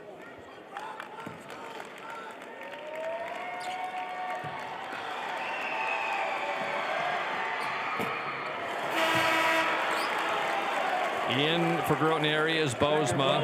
Bozema is a 3-point shooter. You got Groton area, all 5 on the floor can shoot the tray. And this is the situation. If he makes it, a lot of teams will elect to foul even before you get a 3 off.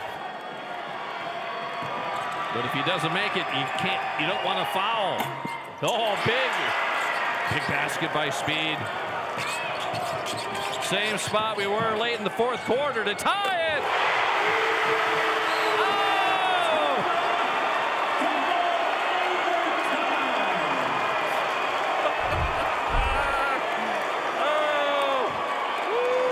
Are you not entertained? Are you not entertained? And that right there, Craig, is why me personally am a fan of fouling up 3. Between that 4 seconds on the clock, 10 seconds left on the clock, there was 6 seconds on the clock. And they officially count that one, which I don't think there was any much question on. But if you foul them on the dribble up, there's just so many things that need to go right for you to tie the game up and send it here into our 2nd overtime. If you don't, that's all that needs to go right. And Carson Zach, 26 points, 2 huge 3s down the stretch. Can I take a nap before we start 2nd overtime? That's right. Coach Kelson yelling at me. He says, "You're getting your money's worth." Another 4 minutes of hoops.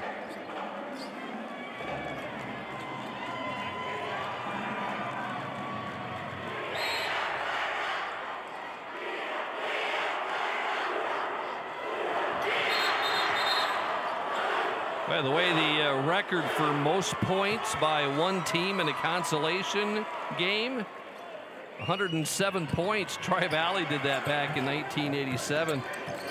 Don't know if we have another 23 points, 25 points in this game. See Tigers just man-to-man defense.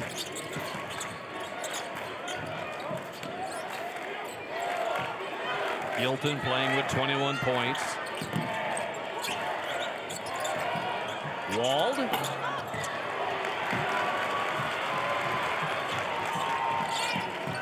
Here's Zach. He's got 26 points. Johnson has 18.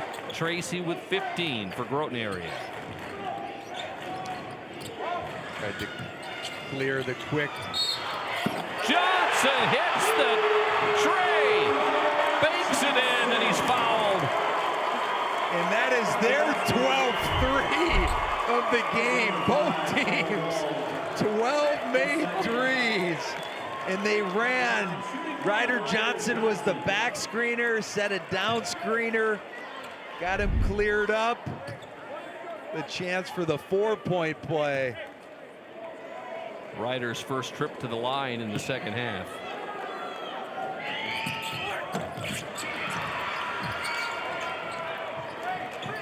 Johnson with 21. Hilton has 21. Wald has 16. Sales with 16. That'll be the Tiger ball. Yeah, the Cavaliers have had a couple of looks. Wald with one, Gilton with one. After just being unconscious from the 3 in the second and down the stretch.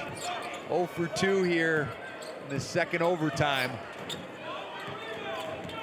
I'm trying to think if there's ever been, last time there was a double overtime game at the State A basketball tournament. I got to go back to the record books. Johnson again! It's been the Johnson and Zach show for the Tigers. The floater is good by Wald. And Noah Wald has just been huge. Slusarski fouls out. That 5th starter's been on the bench for a long while, and Noah Wald's played 25 huge minutes.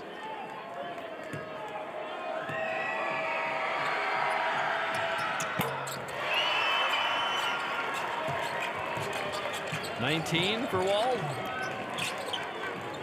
19.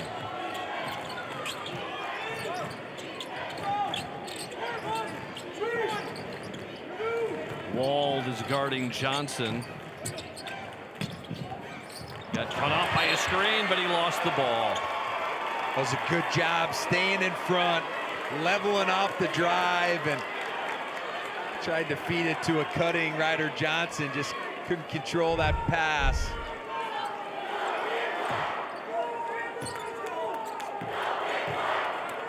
Groton area Tigers have hit 2 last-second shots.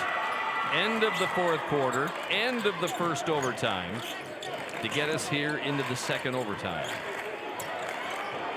Straight on, Hilton. Good-looking shot. That was great execution. Reversed the basketball, had the stagger. Paulson curled the first stagger. Gilton popped. We're knotted up here again at 90. Can we hit triples? We may, with how this one's been going.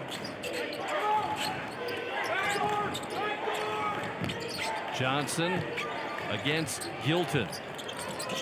And got it. It's a nice step through right there by Ryder Johnson.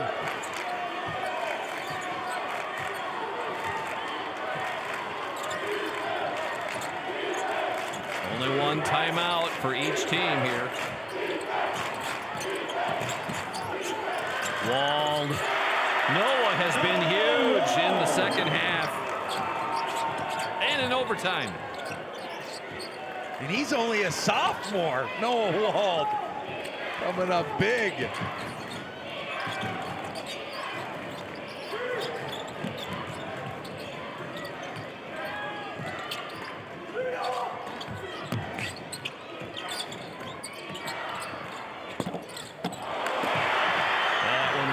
Down and out.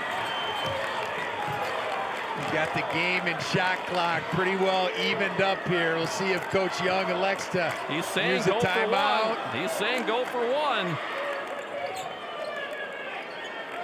Any foul puts St. Thomas More on the line.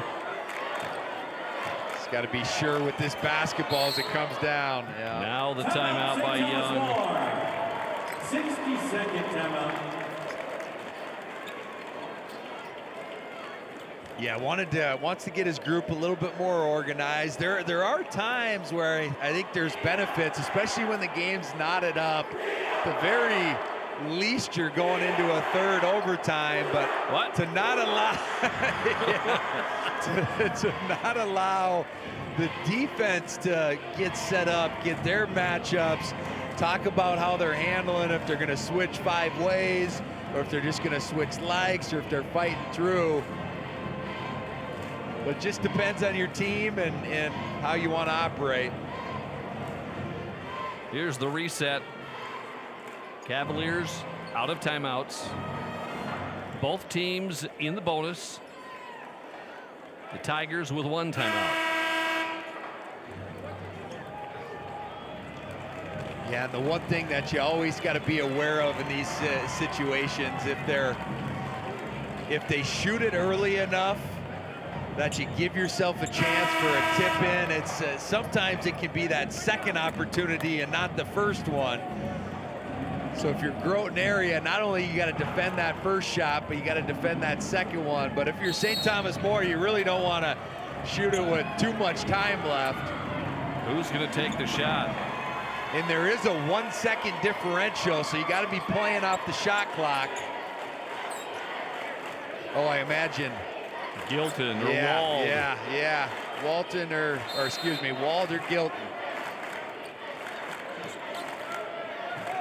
Here's Wald to Paulson. And for the win!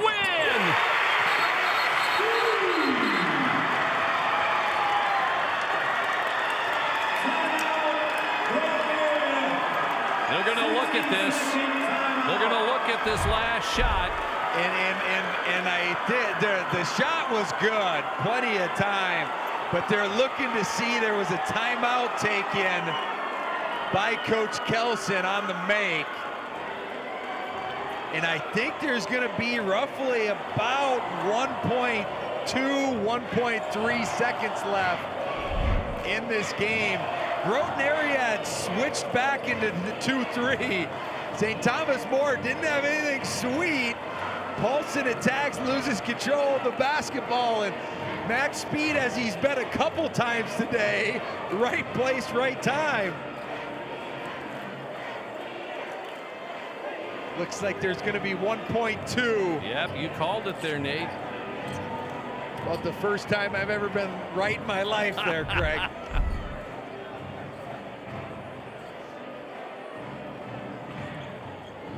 Wow. Max Speed picking up his 10th point.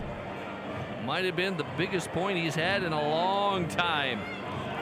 Now how do you defend? Because you know Groton area is going to go with a really long shot here. It doesn't appear like they're going to guard the inbounder. Probably playing, zoning up bodies here as much as you can. Some teams will actually put a guy on the inbounder, but they ran this before where they screened in for Carson Zach, and he just came, tried to get ahead of steam. Bozma. And it's tipped away, and the Cavaliers win it in double overtime. Oh, hold on. There's a travel called against the Cavaliers at midcourt. Hold on. The officials are going to talk this over. Get both groups back to the bench. They called traveling, and time had time expired. That's what they're going to look at. Yeah, I think there's probably about 0.4 seconds left, and we could get that replay again here. But the replay rules, it has to be a shot. It's not a foul or a traveling call. Final shots in replay has to be whether it was a 2, whether it was a 3, or if it was made before regulation or overtime was done. Yeah, I think they're just conferring right now and gonna have to work, and you can see right there as he tips, and then we'll see when the official. So they can't look at it. They're just conferring with one of the officials here at the head table. They're talking it over. If they could see how much time maybe was left on the clock when the travel occurred. Well, it didn't even What are they gonna appear put that on? the... 0.4 of a second. Yeah, as I thought, the interesting thing is it didn't appear that the official raised his arm to actually signal a travel. This has to be a tip. You can't catch and release under 0.6 seconds. This has to be a tip. Here we go, and stolen by Max Speed. The guy who made the winning bucket gets the steal. And now, this game is over. What an effort from both teams right there. Both groups were in tough scenarios. St. Thomas More down 10. Groton area with their back against the wall multiple times. Had to hit 2 buzzer beaters to even get it to overtime, get it to a second overtime. 94-92.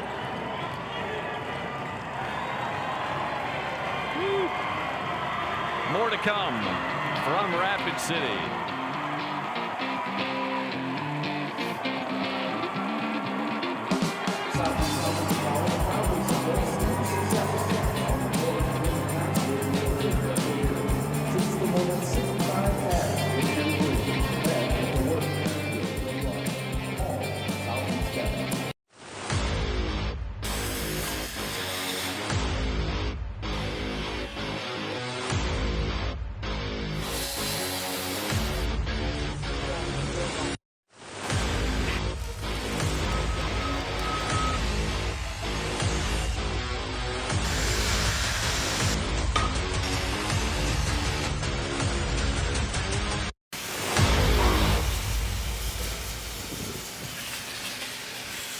Is it the competition that keeps bringing you back?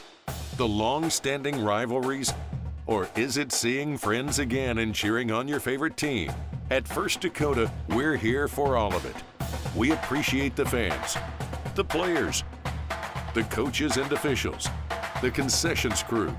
The shared community experience is part of what makes life here great. And we're here for all of it. See you at the game. Powering the possibilities of tomorrow starts today. For our homes, our farms, our businesses. That's why our Touchstone Energy Cooperative continually plans for the future by utilizing and sourcing safe, reliable power for the next generation.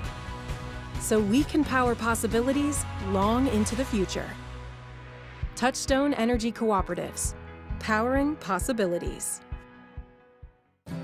Creating a legacy means different things to everyone. For us, it's about family, watching my daughter follow in my footsteps, passing the farm under her, and working side by side every day. It's about building something that lasts. Agtegra Cooperative has been by our side through it all, supporting us from one generation to the next. Agtegra Cooperative, legacy rich, future focused for generations to come. At Southeast Technical College, you won't just study for a career, you'll live it. Training in classrooms that look, feel, and operate just like the real world. Because the best way to do what you learn is to learn by doing. Get your degree, get to work at Southeast Technical College.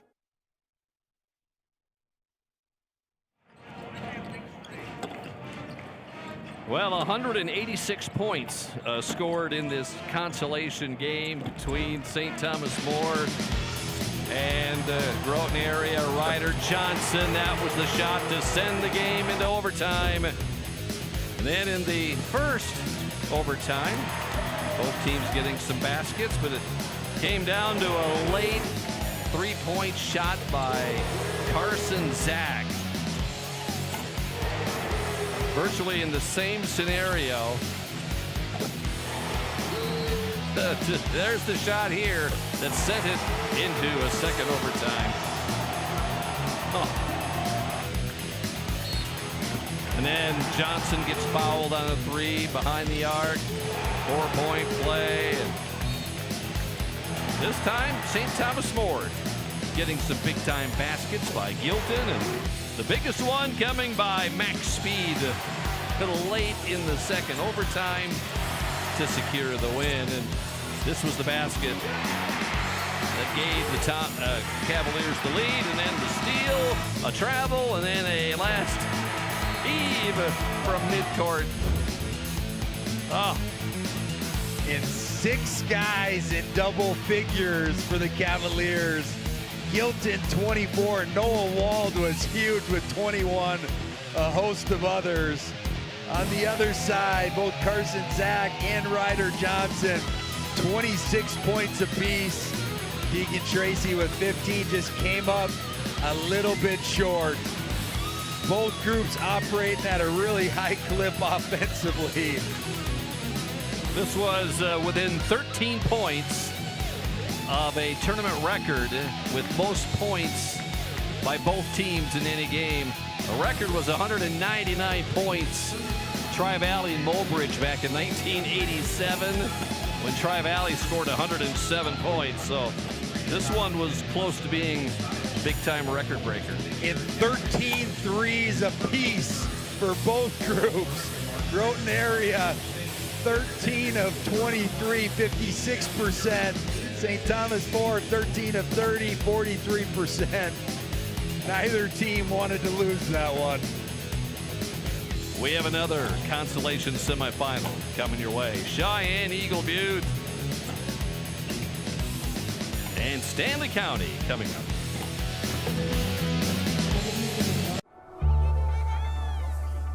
You live life on the move.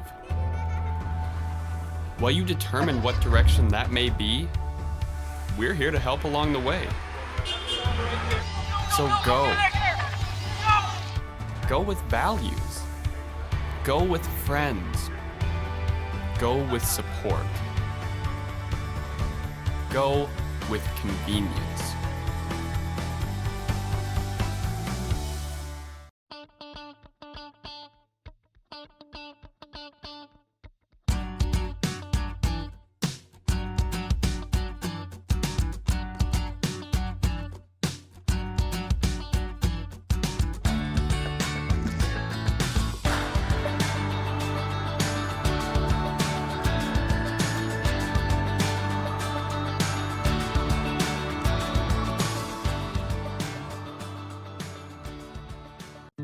Bioethanol supplies more than just energy. It creates jobs in rural communities. It drives demand for local corn. It provides opportunities for family farms to thrive.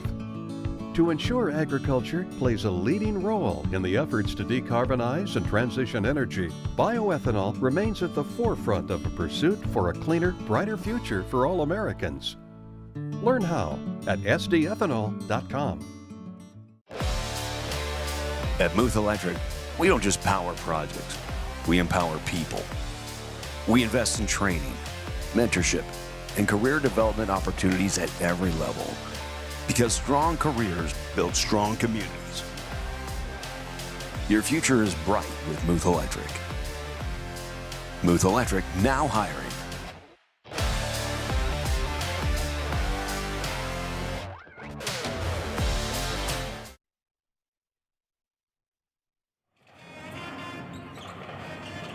Back in Rapid City, the Summit Arena at the Monument, the State A Boys Basketball Tournament. It's consolation semifinal round here this afternoon. Still to come, Cheyenne Eagle Butte and Stanley County. Elkton Lake Benton girls basketball team hired a new head coach this year. Mallory Babb is quite unique. One, it's her age, and she's one of the youngest head coaches in the state. And most weeks, she's spending her days studying textbooks and then at night dissecting playbooks. Elkton Lake Benton's Mallory Babb is a lot like many first-year coaches, trying to find the balance between life on the sidelines and life in the classroom. Monday, Wednesday, Friday, I have like almost a full day of classes from 10 to 2:50 or 1:50. And then after that, I really go straight to practice or games, or I'm just getting ready to go do my job. Tuesdays and Thursdays, my lighter schedule for classes. So I do have a little break time. That's a lot of time where I like to watch film or do what I can to prepare the girls for practice or games. And then I end up going to practice or the games, and I'm getting ready to go and getting these girls prepared for what they need to do. The difference between Coach Babb and many other first-year coaches, instead of teaching classes, well, she's taking them as a sophomore at SDSU. But how did this 19-year-old get the helm of a Class A program? Well, it all starts a year ago. I knew a lot of people. The SDSU assistant basketball coach here, Shelby Sellen, she was my freshman year basketball coach at Brandon Valley, and she asked me at first to be a manager for the SDSU women's basketball team. I decided to decline, just wanted to focus on school. And now an old Brandon Middle School teacher, she's now the principal at Elkton, texted Sellen and was like, hey, we need a JV girls basketball coach. Like, would anyone you know be interested in it? And Sellen texted me, and I was like, well, I've always wanted to coach. I've always loved it. So I was like, yeah, I'll take it on, and got the job on the spot. After a year on the JV sidelines and the previous head coach leaving, that left the Lady Elks with an opening and a possible opportunity. You know, we kind of went into the summer without a head coach. Mallory did a bunch of stuff with the girls last year as far as open gyms and camps and getting them to stuff, and then, you know, it was getting towards the middle of summer, and we had some applicants and stuff, and just with her familiarity with the program, having been in it a year, and what she was doing throughout the summer just kind of showed that it was her time to, you know, take the helm of it. And with about a year age gap between the head coach and her oldest player, for the Lady Elks, it's a coach-player relationship with maybe a sprinkle of big sister. She talks about it all the time, how she nears the line between crossing things, but she's very good at knowing when she needs to be each person. She's good at knowing when it's time to be silly, and then time when we need to focus, and she needs to be the coach in certain situations. Towards the beginning of the year, she had told us that we're still going to be close, obviously, as a team, keep the chemistry and stuff, but try not to make it we're all siblings. The girls on the court, yeah, we're gonna get along, act like we're sisters, as a team, but with her, treat her as a coach, not she's on the court playing with us, and not she's our age. No matter the age, the Lady Elks know they have the right person calling the shots on the hardwood. She's done a great job for us so far at this point, I feel, and hopefully we can keep her as long as she's wanting to continue. I've never really put it into perspective that I'm 19 and I'm breaking down a barrier or doing something else. I just feel confident enough that I know what I'm doing, and I'm here to help the girls. That's what I really just put into place, that I'm confident enough that I can do this, and I'm here for these girls for whatever they need, personal or basketball. Don't leave me hanging, please. They're recording me. Are Peterson reps real-life Seed heroes? Well, they've been known to go the extra mile. Literally thousands of extra miles every year. And when they're not driving gravel roads, they're out walking fields and sampling soil. When time is the enemy, they're there to save what's left of the day. Are all Peterson reps Seed heroes? I guess that's a yes. Peterson, we're that kind of seed company.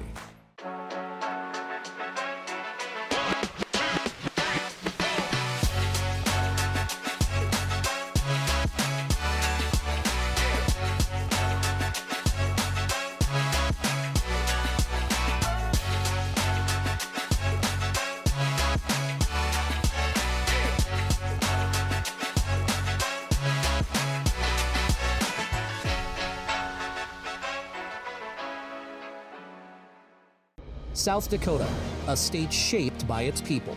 It's more than a place, it's opportunity waiting to be realized. At South Dakota State University, opportunity is turned into progress.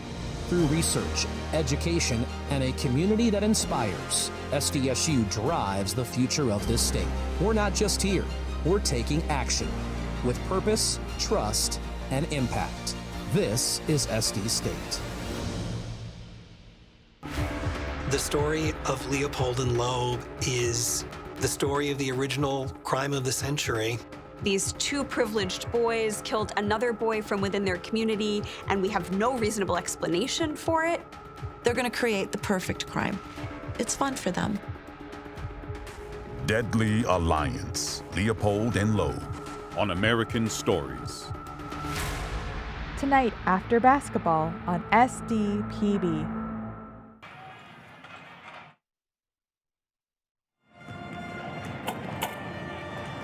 Time for our second consolation semifinal game, Stanley County and Cheyenne Eagle Butte.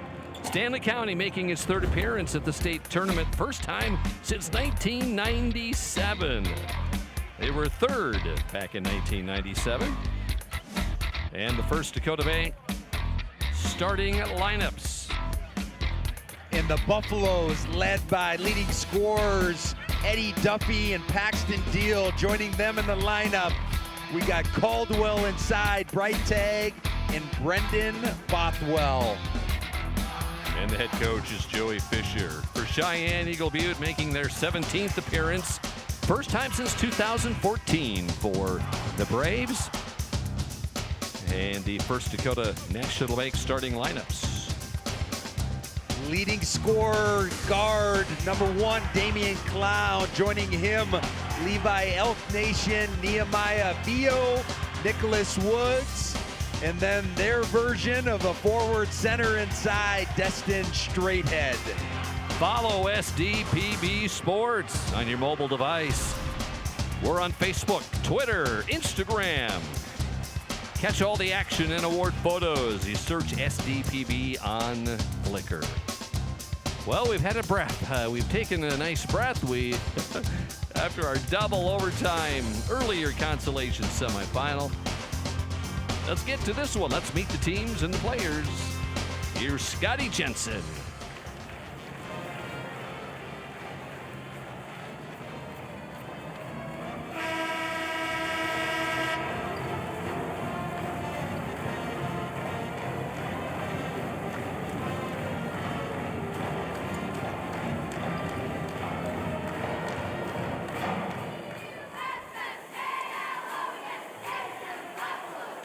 Good afternoon, Summit Arena fans at the Monument in Rapid City and everyone watching all over the world on SDPB. It is consolation semifinal time here at the State A Boys High School Basketball Tournament. Game 2 between the Stanley County Buffaloes versus the Cheyenne Eagle Butte Braves. This year, in partnership with the South Dakota High School Activities Association, the participating school of the boys State A tournament, and the officials of the tournament, we are proud to introduce the Junior Official Program. We appreciate the willingness of our officials to take part in this initiative and mentor younger individuals who have an interest in officiating. This program provides a great opportunity for youth to gain exposure to the officiating profession while learning from experienced officials in a state tournament environment. We are proud to welcome our junior official for this game, Austin Eberhard from Cheyenne Eagle Butte.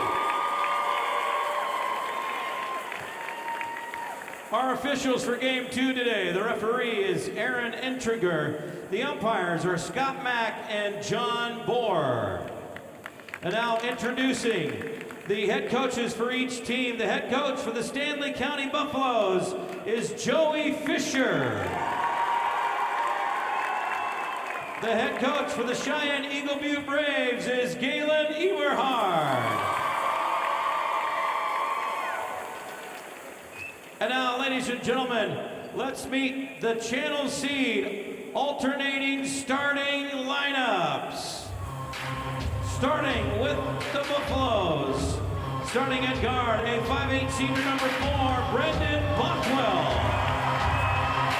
For the Braves at guard, a 6' senior #1, Damian Clown. For the Buffaloes at guard, a 6'2" junior #5, Eddie Duffy. For the Braves at guard, a 5'10" senior #3, Levi Elk Nation. For the Buffaloes Buffaloes at guard, a 6-foot senior, number 11, Paxton Deal. For the Braves at forward, a 6-foot senior, number 11, Nehemiah Pio. For the Buffaloes at forward, a 6'4 senior, number 24, Tegan Breitag. For the Braves at guard, a 5'11 senior, number 12, Nicholas Woods II. And for the Buffaloes at center, a 6'8 senior, number 40, Trevor Caldwell. For the Braves at forward, a 6'1 senior, number 45, Destin Straighthead. Time for Nate's notes. And Nate, what are the keys for Stanley County? Winning the battle of the boards is always a big one for them. They lost it last night and lost the game. Offensively, getting both Duffy and Deal going. Eddie Duffy was held in check, only 6 points last night. On the other side, Cheyenne Eagle Butte had 17 turnovers last night. They need to value the basketball, and they need to match the physicality inside of the two big fellas from Stanley County. Woods and Breitag will jump it up. Aaron Entringer is our referee. These two teams met back on January 24th, and Stanley County got the win by 15.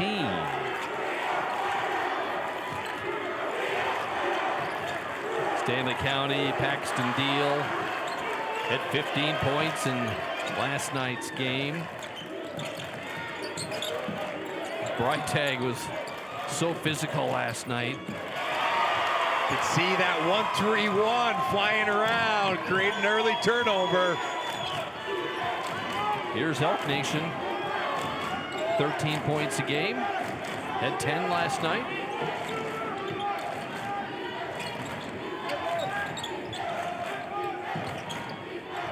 Watch for Damian Clown, number 1. He's also a big time shooter for the Braves.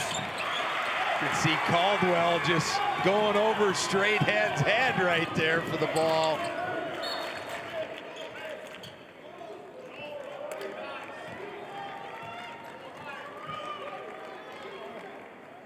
So both these teams know a little bit about each other since they played each other this year.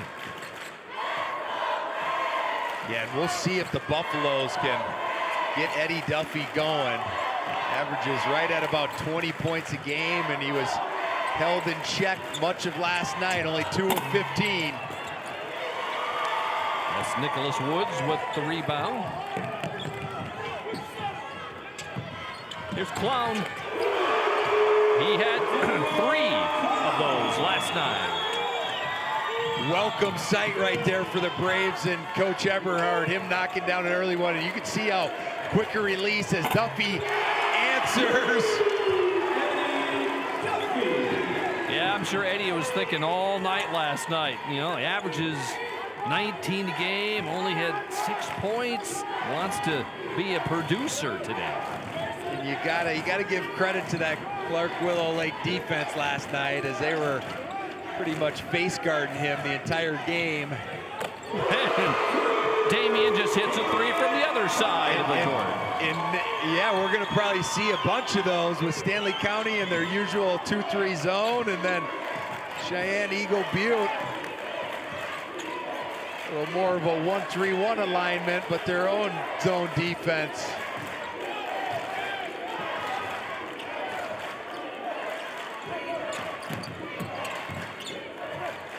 Oh, nice basket by Trevor Caldwell.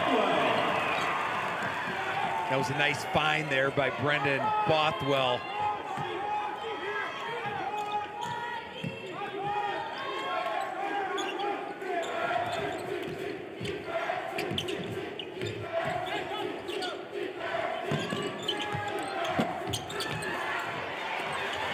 Rebound by Woods. Oh! Breitag with the steal.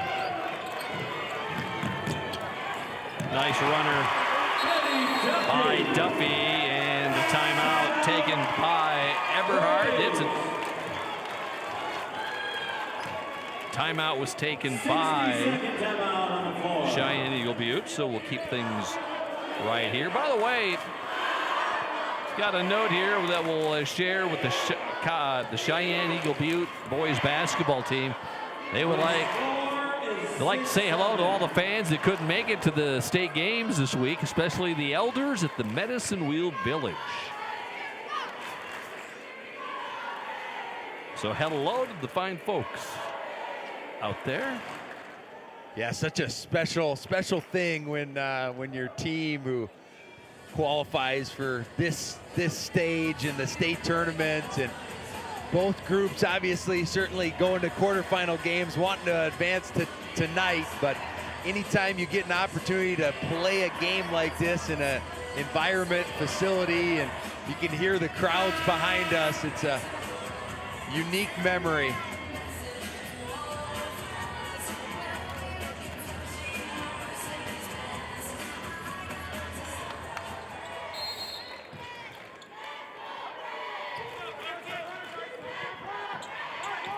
Here's Elk Nation bringing it down,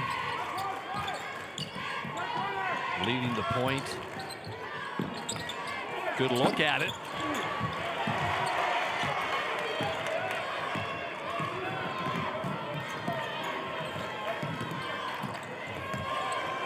Oh, Straighthead did a pretty good job of just standing his ground as Clown out in transition. Nehemiah Vio. You can see Cheyenne Eagle Butte extending this defense on Meigs. Yeah, and it pays dividends. Clown.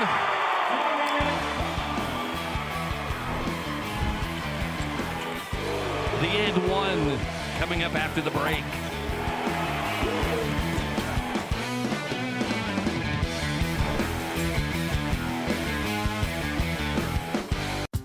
You kept us fed through tough times. And despite rising business costs, you keep doing what you love because you know you're making a difference.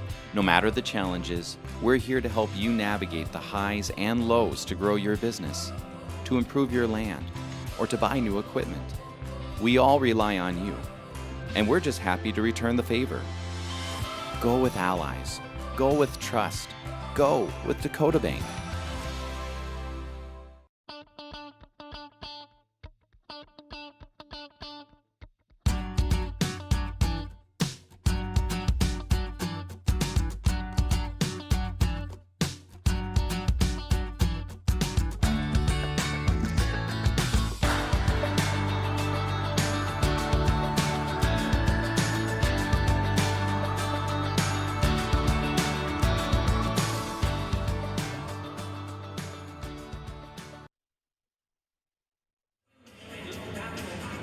Here's what happened that last possession for Cheyenne Eagle Butte. Here comes Damian Clown with the layup, and he's going to get a free throw on this. Damian, a 6-foot senior. At the line for the Braves. An early 8 points for Mr. Damian Clown with a chance to make it 9.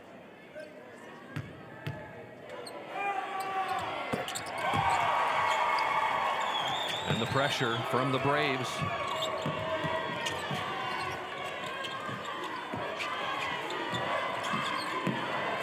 Got to get over the timeline. Yeah. Nice move, Vio. His second basket. Yeah, and you want to try to look middle and have a sideline option. Right now, they're just kind of passing it back and forth between the ball handler and the reversal guy. Austin Johnson reporting in for Cheyenne Eagle Butte. Also, Nicholas Woods back in. Little 7-0 run here for Cheyenne Eagle Butte. 3 of their last 3 to give them a little separation here early. Braves didn't go very deep on the bench yesterday. We'll see if that changes today. Rebound by Kobe White.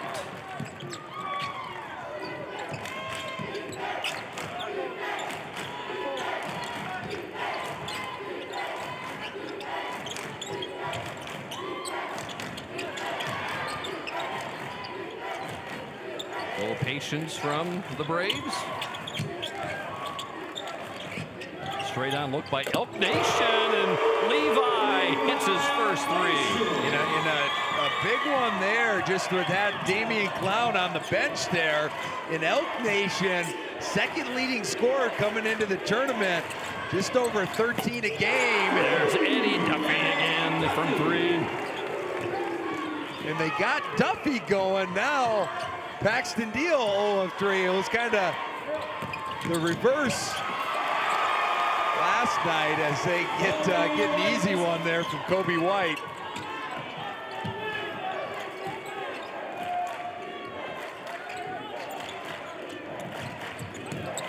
Jack Deal in the game for Groton area. There's Jack.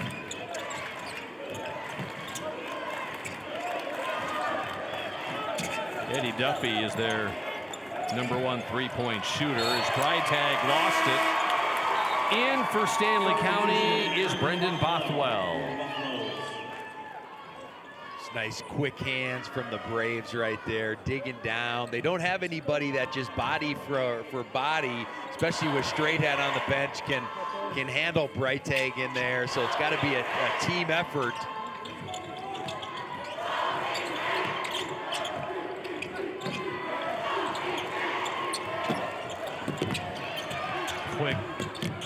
Quick passing. Good job by the Braves. And Cheyenne Eagle Butte right now, they just seem a step quicker to loose balls and the type of energy and effort that they're playing with as Freitag gets a nice roll there. Only hit one bucket yesterday. Yeah, only 1 of 10 from the floor. Had a lot of opportunities last night.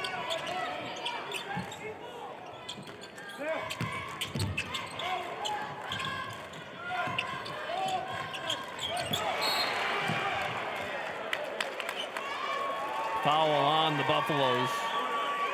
Foul on Bothwell. His first. In for Cheyenne Eagle Butte, Damian Clown, and in for Stanley County, Trevor Caldwell. Buffaloes will have a little bit of a height advantage with this lineup on the floor.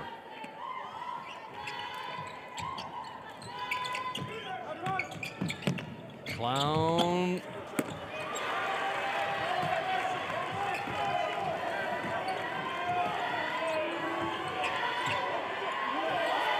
And the thing right now, early on here in the first, Stanley County, 4 early turnovers. It's kind of been the difference so far. That's a nice, finding Bothwell. Didn't even attempt a 3 yesterday. Knocks his first one down.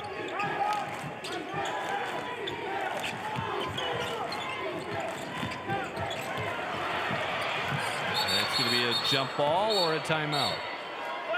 It's going to be a timeout. No, I think they got a foul, actually. Loose ball foul. Well, they did call it on Elk Nation.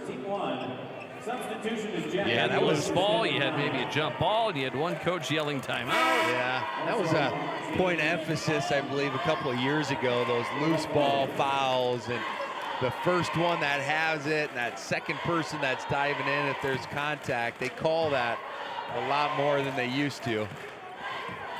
They used to let you just like wrestle in the mud for a little while, Craig.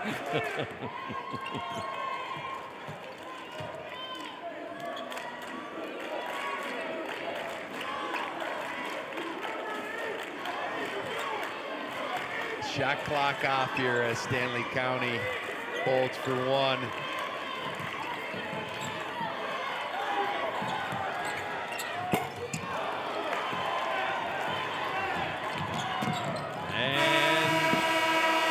The first quarter, and you've got the Cheyenne Eagle Butte Braves. 3-point lead on Stanley County.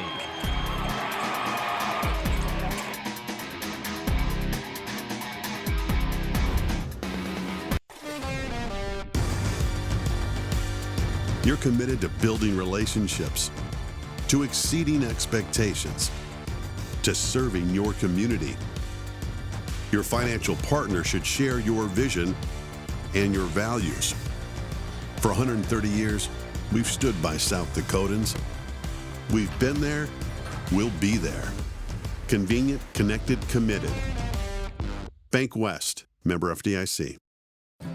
Creating a legacy means different things to everyone. For us, it's about family, watching my daughter follow in my footsteps, passing the farm onto her, and working side by side every day.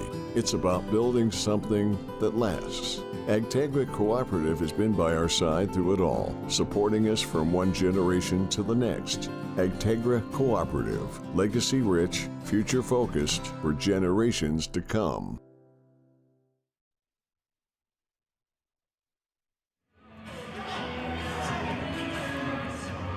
These two teams did play each other during the season back late January. And Stanley County had the win. It was 67-52 over the Braves. We'll have just a handful of games in this tournament where the teams did not play each other during the regular season. See them checking those shooters and extending out just a little bit quicker. Second rebound by Trevor Caldwell.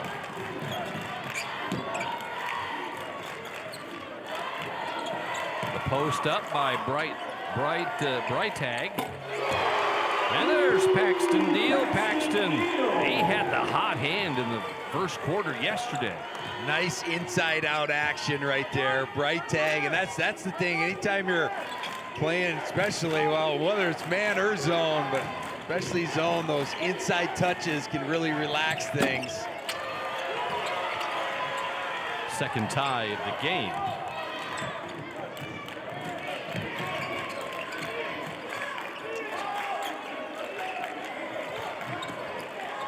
The post up by Breitag. Noticing both clubs are posting up a player at the free throw line. And yeah, finding that high post area. Anytime you're playing against a zone defense, high post, short corners, low blocks. The last time Breitag caught it, he kicked the Deal for wide open three. That time he said, hey, no one's gonna guard me. I'm just gonna knock this down. And the Hall of Famer Jim Boeheim, who was famous for the 2-3 zone, used to give people that shot and just say, hey, they're not going to hit enough of those to beat us, where they scan out on the three-point line. They just don't want to touch it in there as Buffaloes turn it over, but they don't want to touch it in there and then going out to three. But if you want to take those catch and shoot twos from right there, he's going to welcome it. He knows a lot more than I do. I mean, I don't know, Craig. It's not analytically, it's not a great shot analytically, if we want to get that deep into it. If I'm a 70% free throw shooter and I take that jump shot there, am I going to be a 70%er from there? Probably not. Nah. Probably not. Austin Johnson with the three. You would, I know, Nate, not me. Nice dish. And Trevor Caldwell is playing an offensive part in this game. Yeah, a couple early buckets, 3 rebounds, kind of controlling that paint area in their 2-3 zone. See that contest right there. He was the one that bothered it.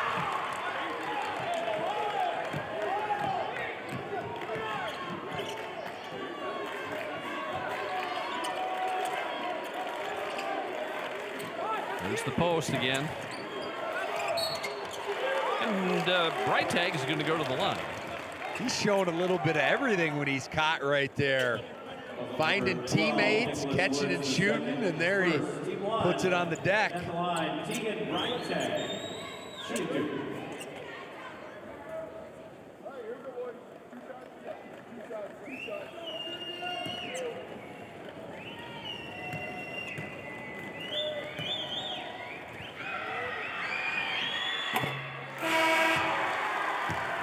First free throw of the game for Stanley County.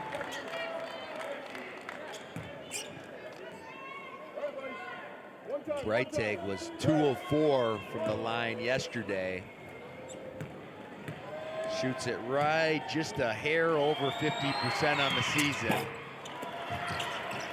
And he's stayed true to that here.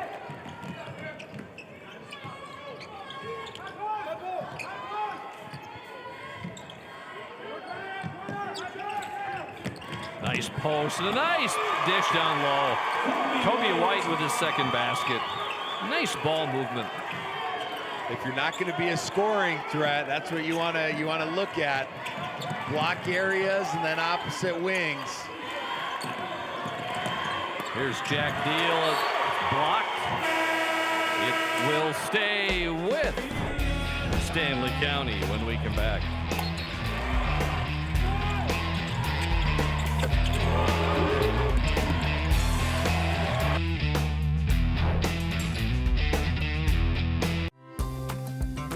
For your little ones and your biggest joys. Or your forever friends. And your fur kids, too. For your better half. Or your all-time bestie. For the reasons you smile, there's coverage. With dental and vision insurance from Delta Dental of South Dakota and Delta Vision.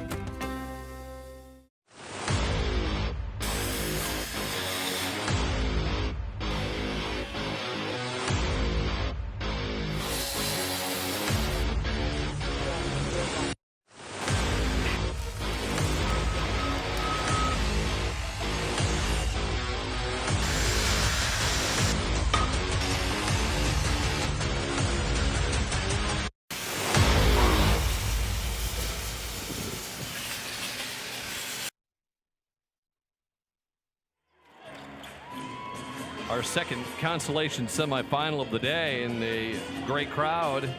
We had a great one early on. There's the Cheyenne Eagle Butte student section today. Cheyenne Eagle Butte, they haven't been here since 2014, and Stanley County hasn't been here since 1997. So the fans enjoying the trip to Rapid City. Jack Deal.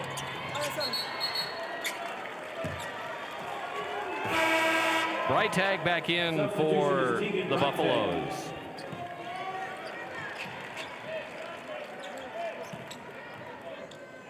Stanley County, a part of the Big Dakota Conference. Cheyenne Eagle Butte and Stanley County, part of the Big Dakota Conference. Yep, both of them are in that conference.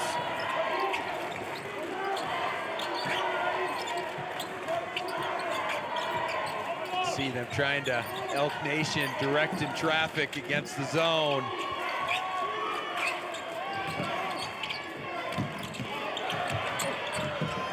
The basket by White. And Breitag right there was playing the middle, took himself out of that play, gambled on the pass, and Kobe White had a nice lane to the basket.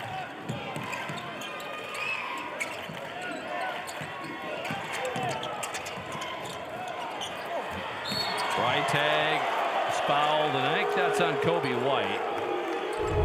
Breitag will go to the line. It is on Kobe White. It's his first.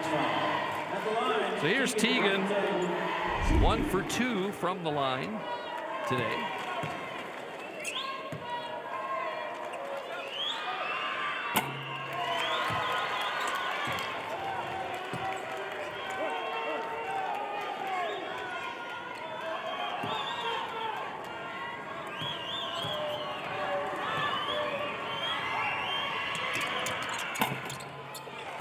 He's staying true to that, right around 50%. 2 of 4 yesterday, 2 of 4 so far today.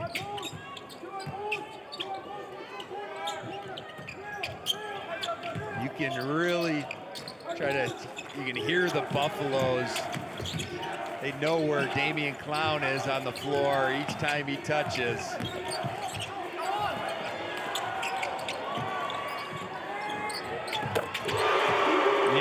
Levi, Elk Nation Paxton likes that spot. He's hit 2 trays from that spot.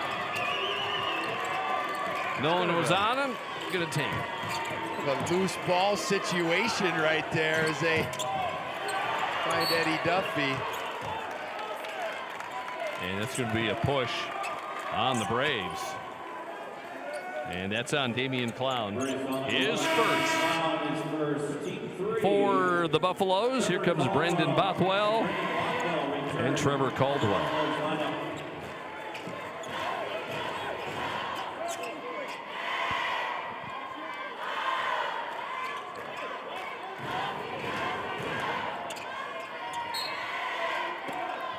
Again, size factor is on the Buffalo side. Nice Duffy. Steal by Woods. Yeah, Duffy thought about that for a second. Travel. It's going to only be Cheyenne Eagle Butte. Just second turnover here, almost through this first half. And that was something that bit them last night at 17 as a team. Only 7 assists, 17 turnovers. And when you take away that many opportunities to put points on the board, it can be tough to win games of this magnitude. Buffaloes haven't had a basket in the last 3 minutes.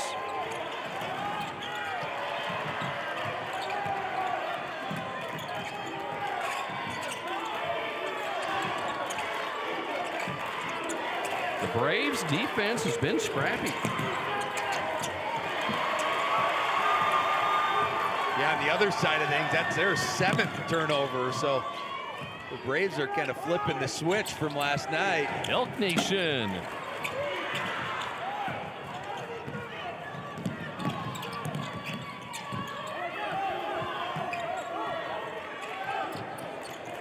Deal. Second tray for Paxton. And timeout call by Joey Fisher. 30-second timeout.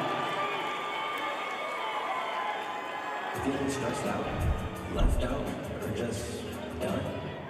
And Paxton Deal is already matched. He was at 15 last night, 2 of 9 from 3, 5 of 17 overall. 2 of 5 from 3 today, 2 of 6 from the floor.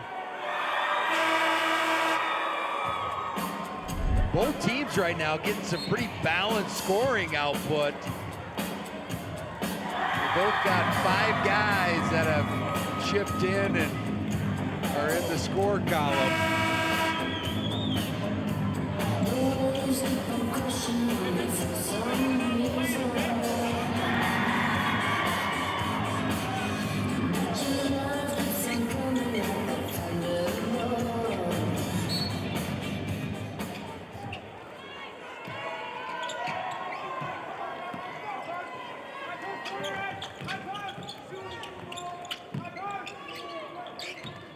Buffalo's using Woods as that post-up player, and had the right idea. Just nice execution, just hit about every part of the rim rather than winding down. Here's Deal again.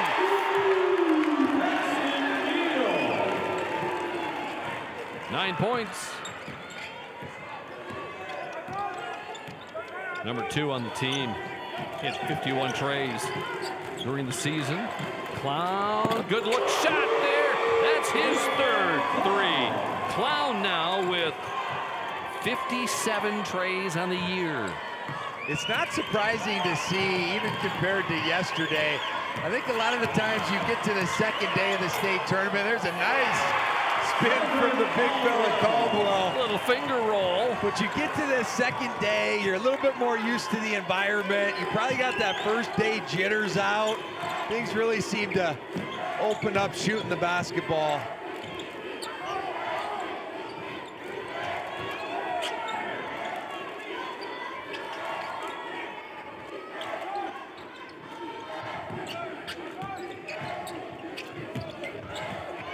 Reverse? No.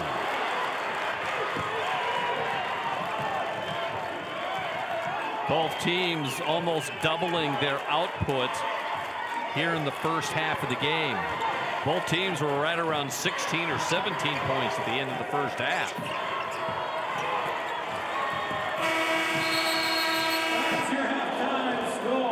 It's a 1-point lead for Stanley County here at halftime.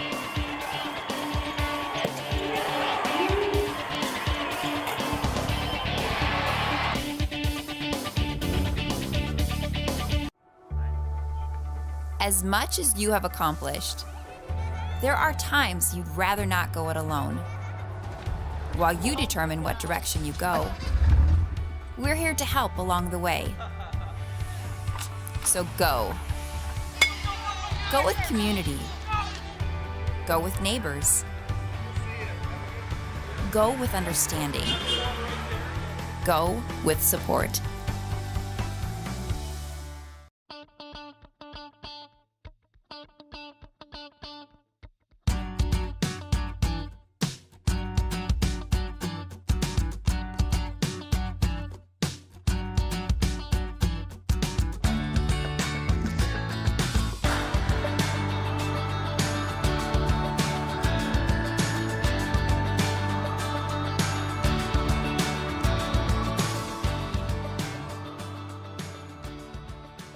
Don't be fooled by that beat-up old cap. Its faded crown represents the tireless work of America's farmers and ranchers. Its sturdy brim, their dedication to providing our nation with a safe, affordable food source. From sunup to sundown, they're turning quarters into the dollars that drive our rural economy. So we'd like to tip our hat to them. Farmers Union Insurance, protecting those that protect America's food source. Bioethanol supplies more than just energy. It creates jobs in rural communities. It drives demand for local corn. It provides opportunities for family farms to thrive. To ensure agriculture plays a leading role in the efforts to decarbonize and transition energy, bioethanol remains at the forefront of a pursuit for a cleaner, brighter future for all Americans. Learn how at sdethanol.com. At Southeast Technical College, you won't just study for a career, you'll live it. Training in classrooms that look, feel, and operate just like the real world. Because the best way to do what you learn is to learn by doing. Get your degree, get to work at Southeast Technical College.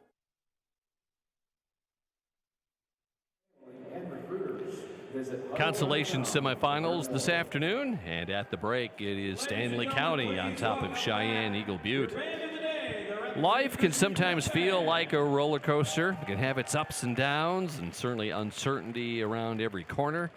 For Levi Atkins of Clark Willow Lake, there's been some bumpy moments the past couple of years, but his attitude and his perspective on life is something that we can all be inspired by.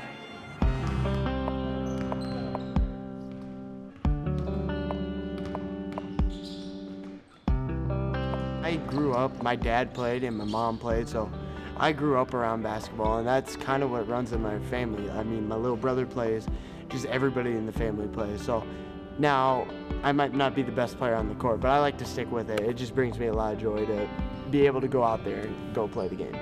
Just every day in practice, we know we can get better. You think you've hit that top spot, but there's always that spot you can get a little bit better. So.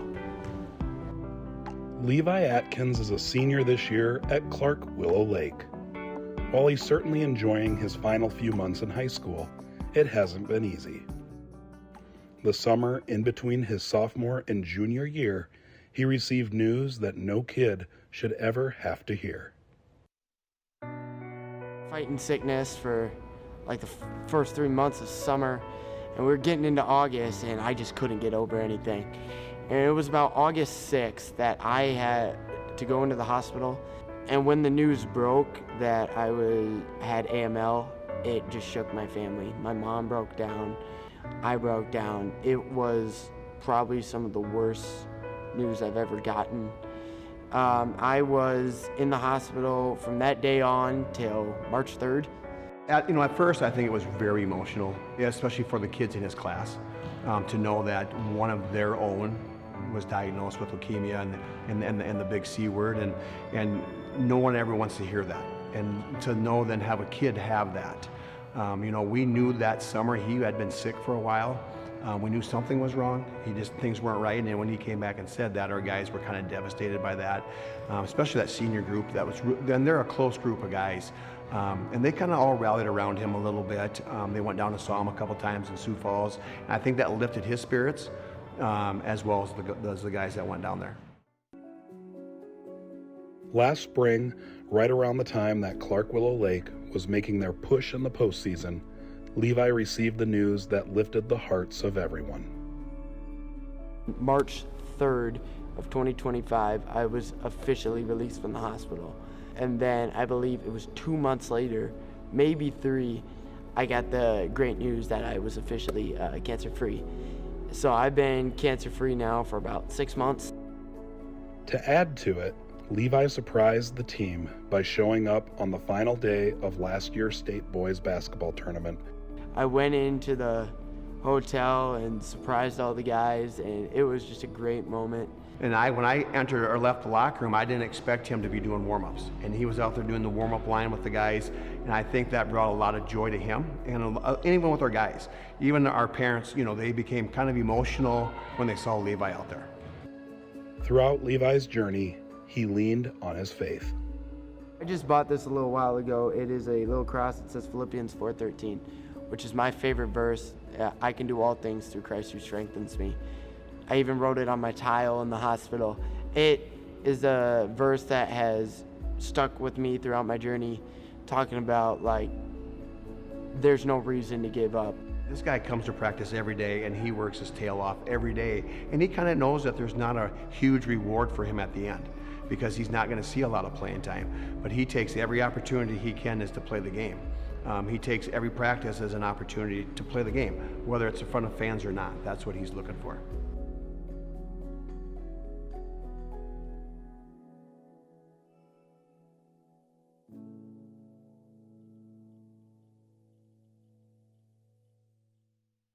Reading opens every door to learning, opportunity, and understanding. The South Dakota Department of Education is strengthening literacy outcomes for students across our state, helping educators connect classroom instruction to the science of how children learn to read and write. Through professional support and shared resources, schools are building strong foundation in literacy for every learner. South Dakota Department of Education, learning, leadership, service.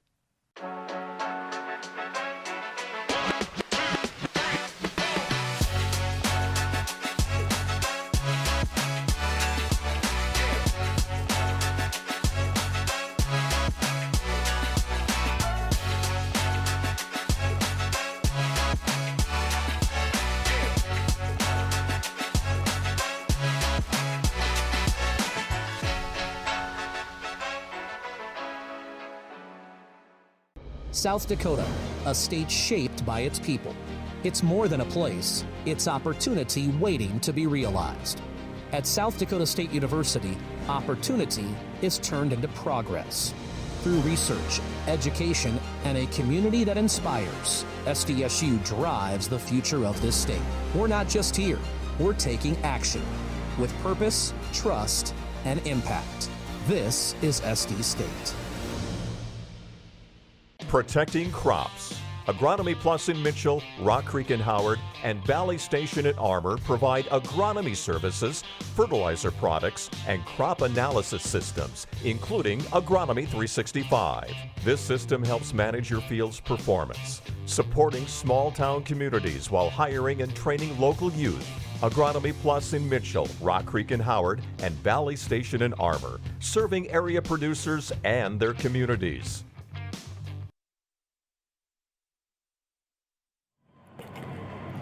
A back and forth first half here in the consolation semifinals. 9 lead changes. 3 times we've been tied. Cheyenne Eagle Butte's biggest lead's been 9. Stanley County a 2-point lead, and here we are, just a 1-point difference at the break. And the 3-point line has been friendly to both clubs. Stanley County 6 of 12. Few different guys chipping in from there with Bockwell and Duffy Andeal, and on the other side, Cheyenne Eagle Butte 6 of 14. Damian Cloud, 3 of them leading to his team high 12 points. Levi Elk Nation 2, and Austin Johnson stepping up. 1 field goal, 1 made 3.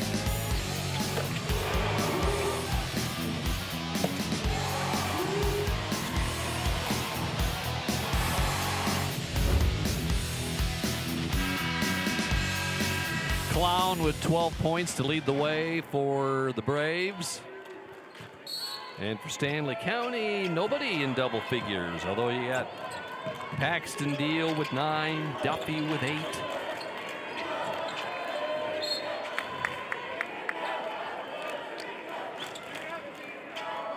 Yeah, the offensive output doubled to what both teams were yesterday at this time.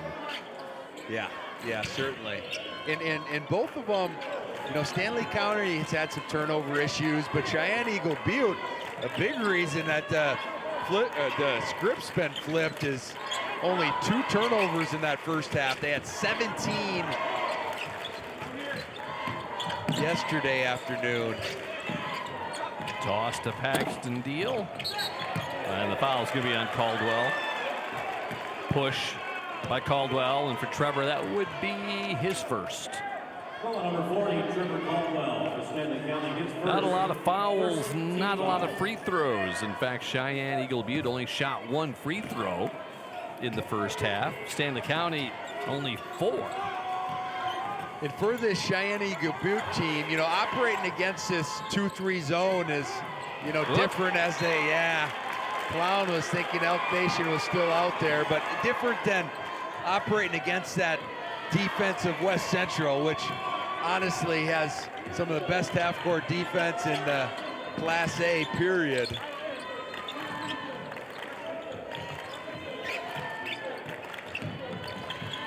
Little dribble drive there for the Buffaloes. Nice job by Elk Nation.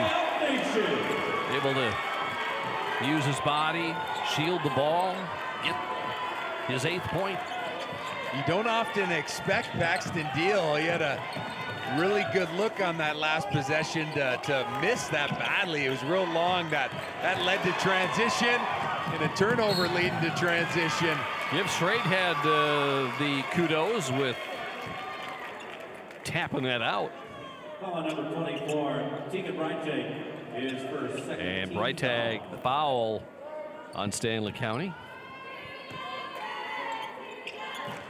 Be his first.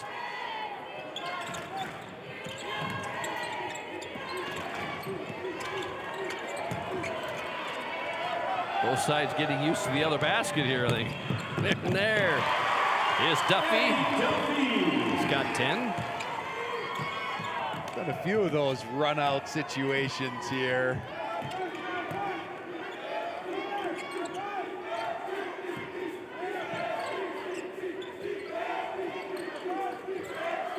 And when the Braves are really at their best here, they move this basketball with the pass, hitting it in points, and you don't want to stay in line with those defenders. You want to find that soft spot, find that space here as the clock's going down. Hey, no distances that far for Damian. Or just continue to run out to the three-point line and they won't guard you that far away. That might have been the longest three-point shot made in the tournament. And we've had a few from a long ways.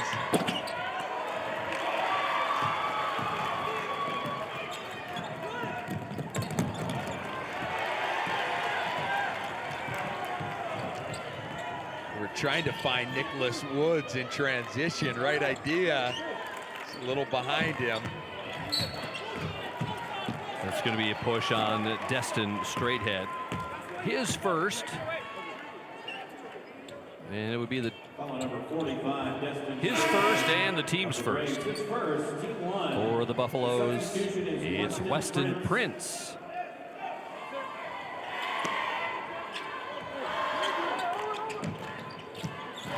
Stanley County only 2 threes yesterday.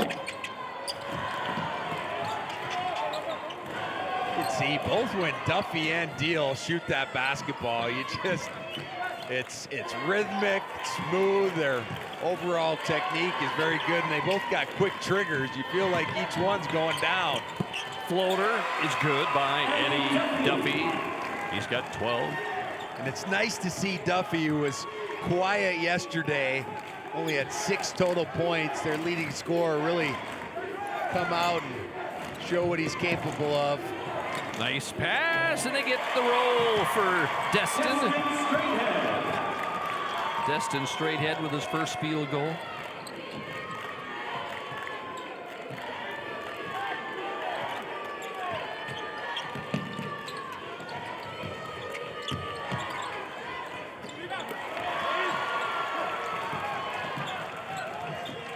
Caldwell just a little off the mark with that reverse.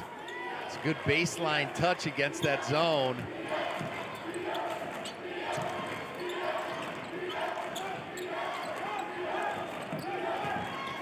Elk Nation.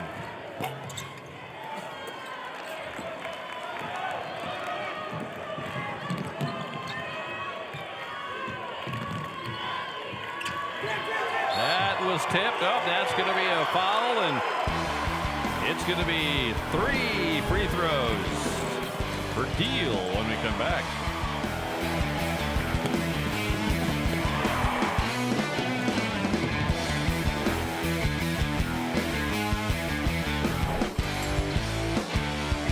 Your Great Plains Case IH dealers know that hard work starts early, in the field and on the field or the court. Dedication, teamwork, pride, the values driving farmers also power South Dakota athletes. Growing crops or growing champions, it takes the same drive to succeed. Your local Great Plains Case IH dealers know the future is built by showing up day after day, ready to work, ready to win. Great Plains Case IH dealers, supporting schools, athletes, and the communities we grow.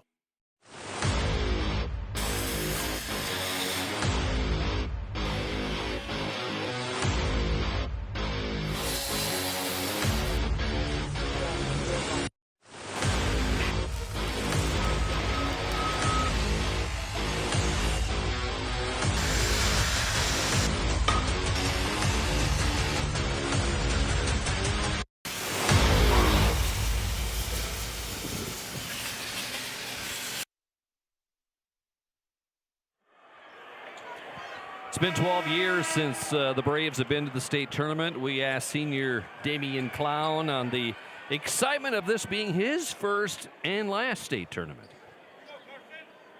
It's crazy because, you know, like my uncle was on that 97 team, and it's like that was a long time ago. So it's crazy that we're here. So, you know, in the 70s too when we made it, I had some relatives on that team too. So, you know, it's great because it's just a big family thing, and it's nice. I think the team's mentality was like play hard, you know, like every possession, like balls on the ground, go get it. Like that's our mentality every possession. So, you know, that's what it's been the whole season. It's been a lifelong goal, and we got here, and it's amazing. Averaging 16 points a game. He'll get one more toss here.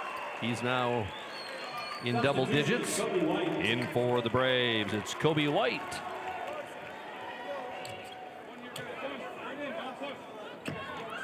Yeah, and he's not a guy you want to put on the foul line, shooting over 80% on the year.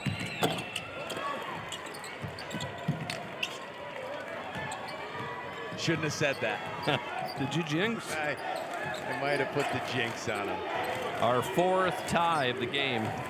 See Stanley County mixing things up, just coming out man-to-man here after playing their standard zone pretty well all night last night and early on today.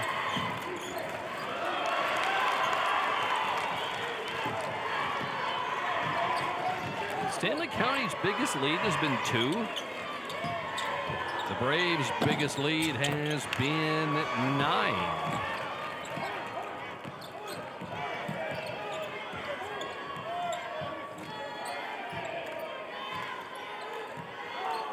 Now you can see him wanting to operate against this man, and yeah, sometimes offensively after just playing against the zone, here they try to free him off some flex action.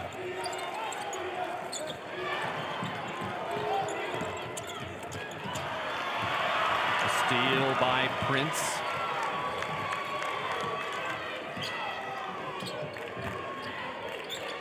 Prince was open. Take the shot. This time you will.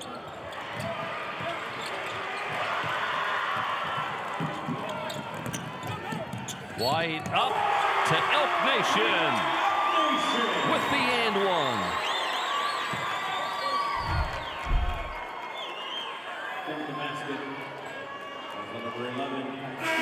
Paxton Deal with the foul, his first. You've seen more transition chances for this Braves team than you really have for the Buffaloes. Yeah, the one run out to Duffy, but this Cheyenne Eagle Butte team just gotten out in transition, and some good things have happened for them when they got that numbers advantage. Only one free throw has been shot by the Braves today. Levi's first trip to the line.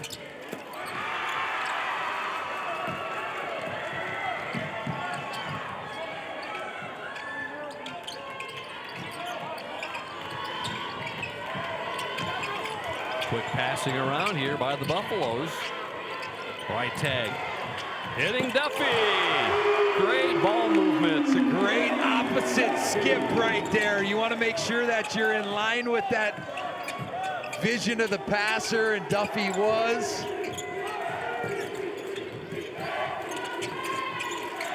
Straight on by Clown. You don't want to leave him too many looks like that. And the challenge by Deal. Little airtime for him. Get away from the defender.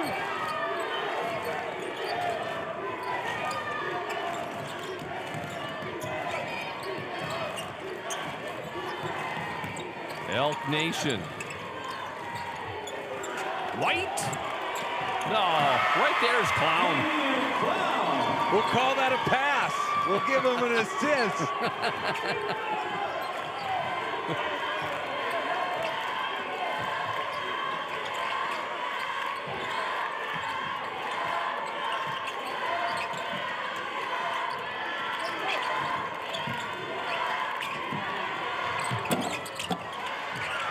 Rebound by Bourne, and Bourne will go to the line. Carson Bourne. Saw a lot of Carson yesterday. Went 1 for 2 from the free throw line yesterday. And he was big on the offensive glass yesterday. 4 offensive rebounds in their game versus Clark Willow Lake, and gathers up another one right there.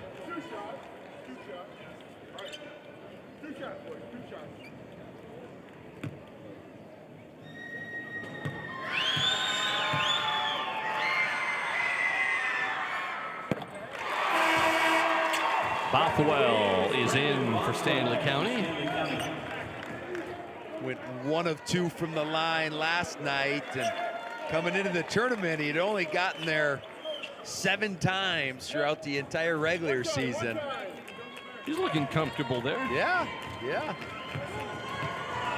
Looking like your jumper. Oh, that's a lane violation. Kobe White somehow got off balance, and they got in the lane before the shot. Told his coach, Galen Eberhardt, that was my fault. And he's going to come out. Coming in for Cheyenne Eagle Butte is Marty Marshall.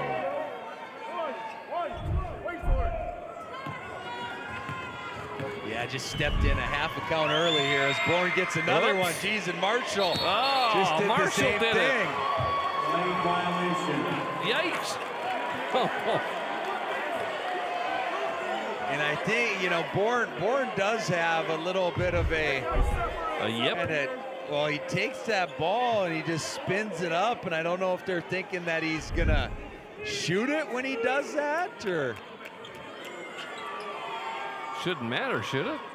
You can fake all you want. No, you actually can't. Oh, you can't. come on. You cannot purposefully fake. Now, there's some motions that, you lift it high and then you pause it again, and not motions that I love or teach. You want rhythm and you don't want a 2-motion shot, but yeah, otherwise guys would be, see it on the replay here, he just kind of spins it up and then I think there's nothing wrong with that. Nothing wrong with that. It's not like he's I don't taking know why 3 they're- fakes, and they called a jump ball on that. That's interesting. And then the jump ball goes to Cheyenne Eagle Butte. I don't know if they were saying that 2 guys stepped in early there. Oh, Klon with the bucket and fouled.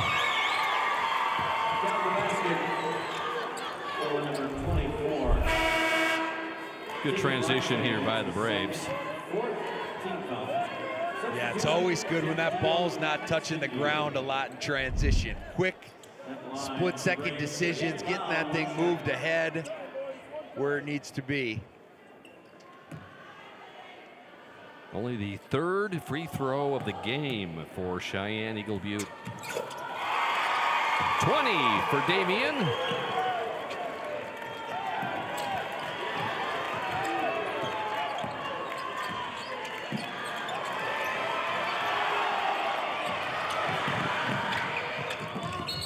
And a blocking foul. Bourne will go to the line.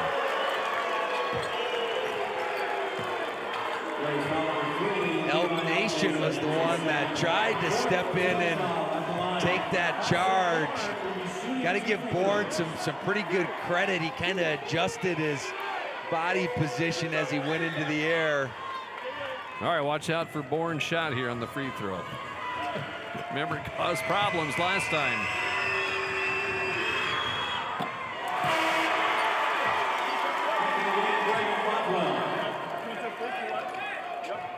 Got 14 seconds left here in this 3rd quarter.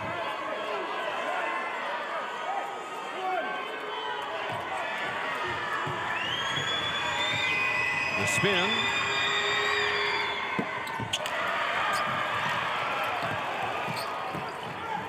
Final seconds of the 3rd quarter.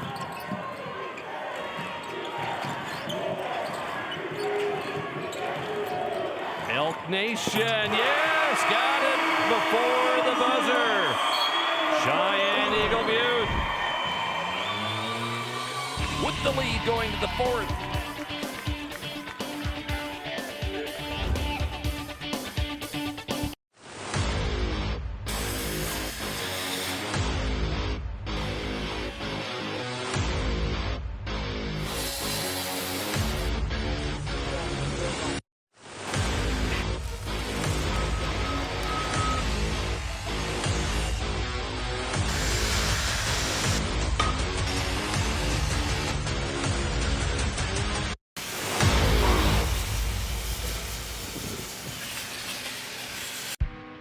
Powering the possibilities of tomorrow starts today.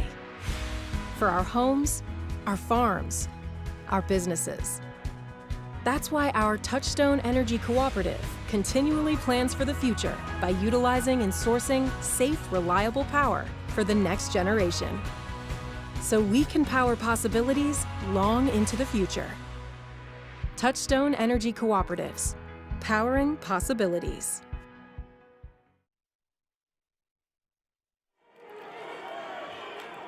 And there's Joey Fisher, the head coach of Stanley County. He graduated from Stanley County in 2019 and started coaching out of high school at the middle school level. This group of seniors, actually the first group that he ever coached when they were 6th graders. That's a pretty cool thing to be able to have the opportunity to coach them then and then stick with them here all the way to the state tournament. Deal. Right tag challenged, and he'll go to the line. see Stanley County, that size factor, up to 9 offensive rebounds for them.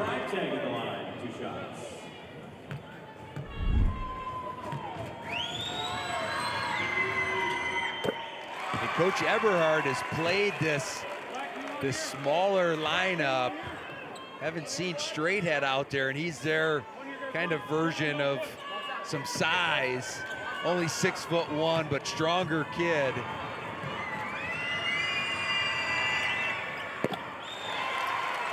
Eight points for Breitag. He averages 9.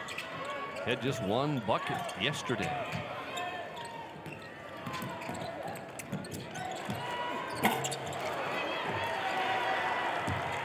Trevor Caldwell. He's up to 8 rebounds in the game. Foul will be on Marshall, which will be his second. Check that. That is his first. Yeah, both the players for both groups, as you would expect, leading scorers have came to play. Duffy 15, Paxton Deal 13, and for Cheyenne Eagle Butte as they go inside to Caldwell. It's a good double. Clown and Elk Nation have been huge.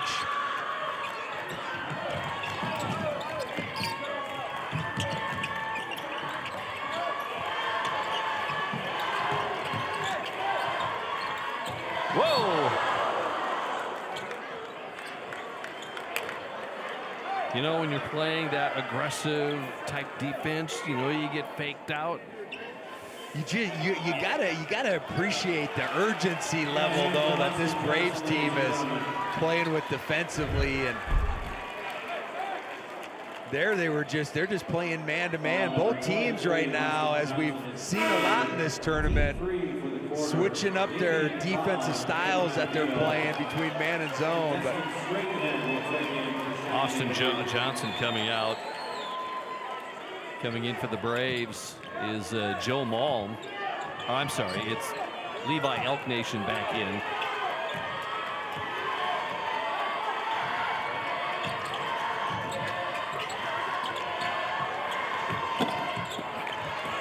Oh, Breitag! And he's really making an impact in there. And they actually put Straighthead back in, was trying to check him out, but just too big and too strong.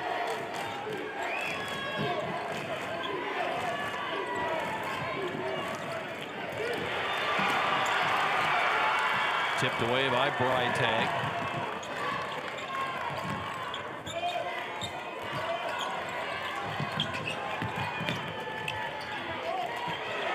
The big guy. No, not going to go this time for Caldwell.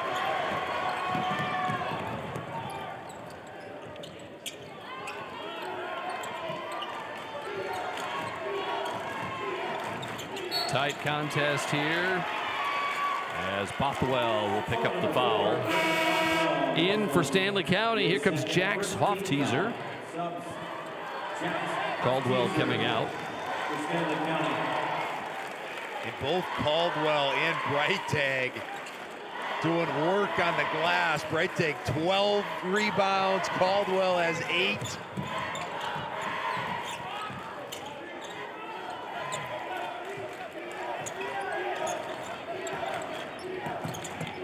Elk Nation, good looking shot. That's a good looking shot. Drilled it.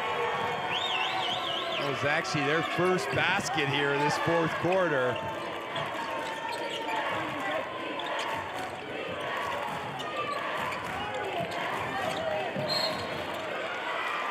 You know, I really have liked the way that the Braves have played defense today, causing a lot of problems out on the wings, trying to cause commotion. Been able to do some of that today. Yeah, they forced Stanley County into more turnovers than they have, winning that battle 10-7 and holding them around right around 40% from the floor. Well, they're going to get Straighthead on this, on the foul. And for Destin, that's number 2. So here's Caldwell at the line. Every time he gets to the line, got to mention that he is also the kicker for the Stanley County Buffaloes football team. Just the kickoffs. They don't do PATs or field goals, but it's still fairly menacing when you get a 6'8" senior out there with the kickoffs.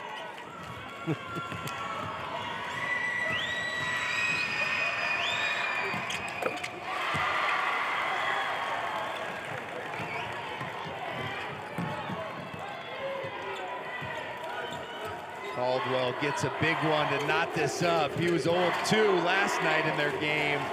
Only a 47% foul shooter. Nice pass inside to Whitehead or Straighthead, and Destin will go to the line when we come back. Is it the competition that keeps bringing you back? The long-standing rivalries? Or is it seeing friends again and cheering on your favorite team? At First Dakota, we're here for all of it. We appreciate the fans, the players, the coaches and officials, the concessions crew. The shared community experience is part of what makes life here great. And we're here for all of it. See you at the game. Lake Area Technical College provides hands-on learning and practical experience in real-world environments. Prepare for a career right out of school from the moment you step on campus for an education that can really be put to work. Lake Area Tech is the start of something new. Hey, buddy.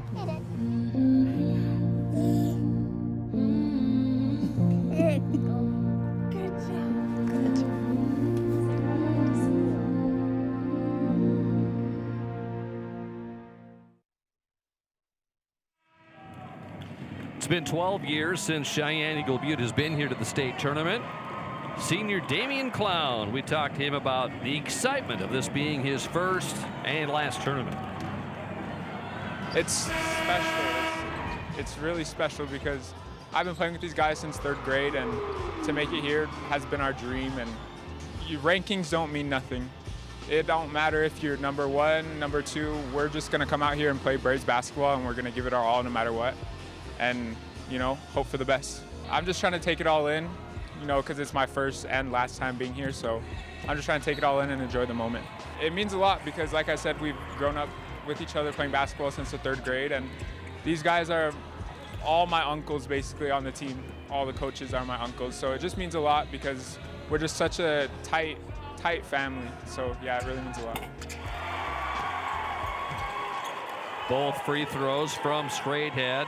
It has been a joy watching Damian Clown perform out there on the floor. Exciting kid to watch. He's really shown his scoring ability.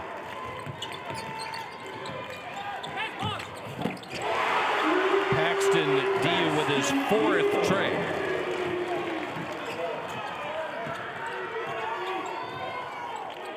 He had 2 yesterday. Kind of got shut down, though, in the second half, didn't he, as far as being able to take some shots from the perimeter. Getting the shots open today.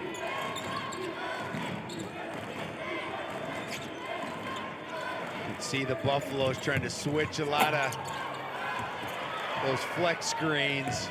Oh, good steal by Clown, and he's going to go to the line. He's over 20 points.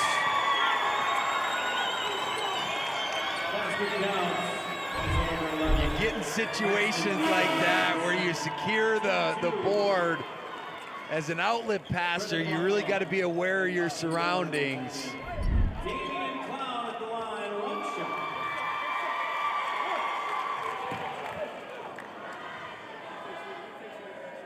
It's 2 for 2.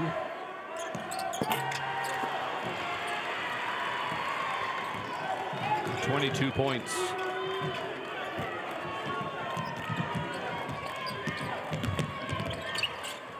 Any foul by Cheyenne Eagle Butte puts Stanley County on the line. And off that baseline drive, you want to have somebody, and Coach Everett wants to talk about it, but you want to have somebody filling behind that basketball.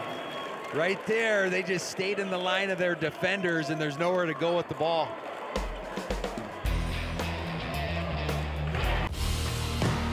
For over 55 years, Muth Electric has been powering progress across the Midwest. Our team of professionals deliver electrical solutions with innovation and safety at the core. We work with purpose, knowing that each project contributes to something bigger. Muth Electric, a partner in building a brighter future since 1970.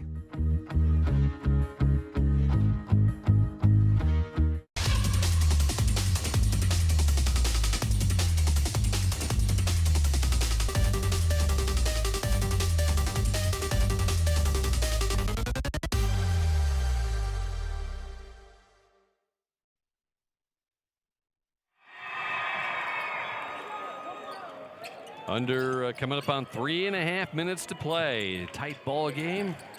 We've had 7 ties. Nice strong move by Levi Elk Nation. Cheyenne Eagle Butte with Clown and Elk Nation. That's a powerful 1-2 punch in the front court. Yeah, have contributed 38 of their 55 points. And for Stanley County, it's Eddie Duffy and Paxton Deal, the 1-2 punch, putting in all the points.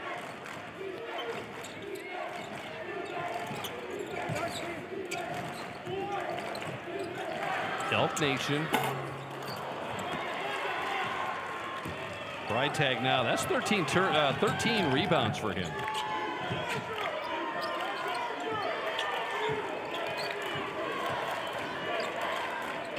Braves putting Destin Straighthead guarding Freitag. The kick to Bothwell. Brendan with his second tray of the game. 2 field goal attempts, 2 made threes from Bothwell. A big moment to give the Buffaloes a 2-point lead. That's Nehemiah Vio. His third basket. Both groups right now offensively really have it rolling.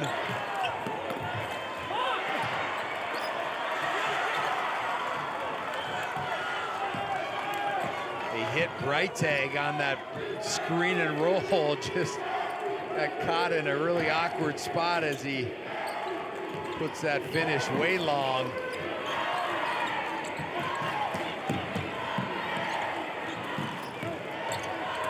Nice pass.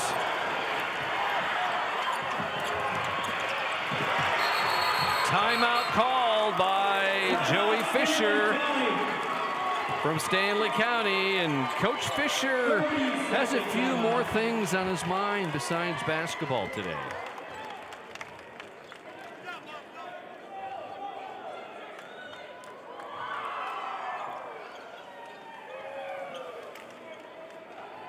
She's 38 weeks pregnant, so that's a little stressful, but you know, she told the doctor that state tournament's coming around. Stanley got a chance to make it, so she got everything set up to where worst case scenario, if we gotta have a baby in Rapid, we will. But yeah, you know, I think that would just be a super special, cool thing, and if it happens after state basketball, that's okay too, but you know, you always got to be ready, and it'll add a little extra excitement to the weekend for sure. So yeah, a little more extra excitement, no doubt. There's Jez.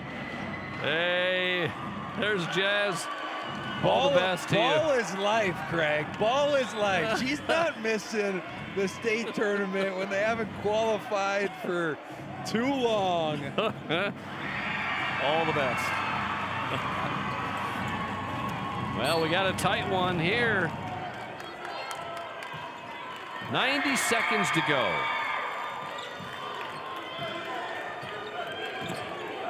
Again, any foul by the Braves puts the Buffaloes on the line. Buffaloes have a foul to give.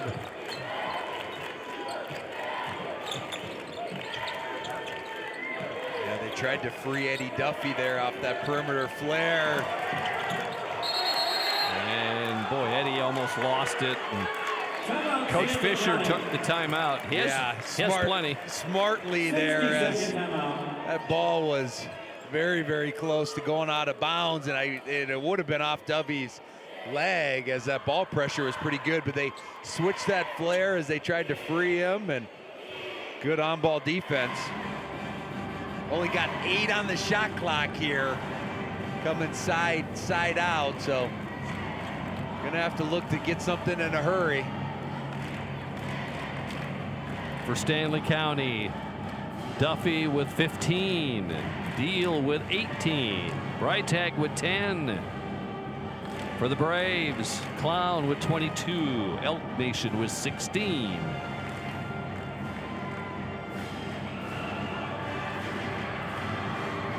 Might we have another overtime, Greg? This is semifinal Friday. Obviously, we're over in the consolation, these early ones, but had an incredible game. St. Thomas More and Groton, and then this one is right there with it. Yep, we played double overtime with St. Thomas More winning over Groton area.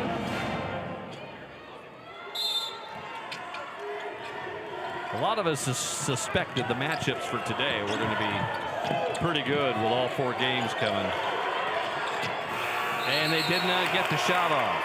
Shot clock violation. Yeah, and then the Braves are really locked in on their off-ball switches right now. They're not allowing either Deal or Duffy to come off that and catch a basketball in space. How much of the shot clock do you take off here? If you're the Braves.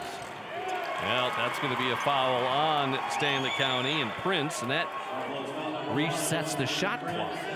Yeah, at this point, when it's a tie ball game, you want to operate your stuff. There is actually, I mean, you don't really. It just depends on what happens. Because if you miss, you'd love to give yourself another possession at the end, kind of go a 2-for-1 situation. But if you make, then it's kind of doesn't really matter. Both teams are in the bonus now.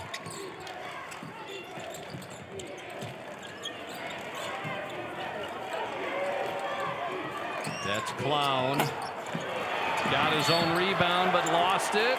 Oh, foul called on Stanley County. And that's going to be their 5th. So Damian Clown's going to be heading to the foul line for 2. Number 5, Eddie Duffy. Eddie Duffy, his first foul, but every foul now, you go to the free throw line, and this one is Damian Clown.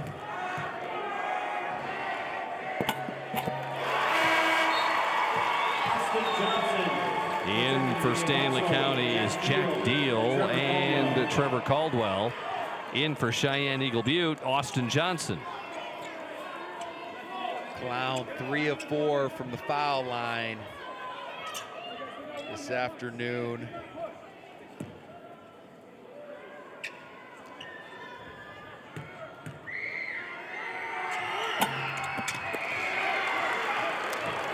Shot clock's off. Wouldn't surprise me that they'll take a timeout here in about 5 seconds. Oh! Stole Austin Johnson almost with the steal. Oh!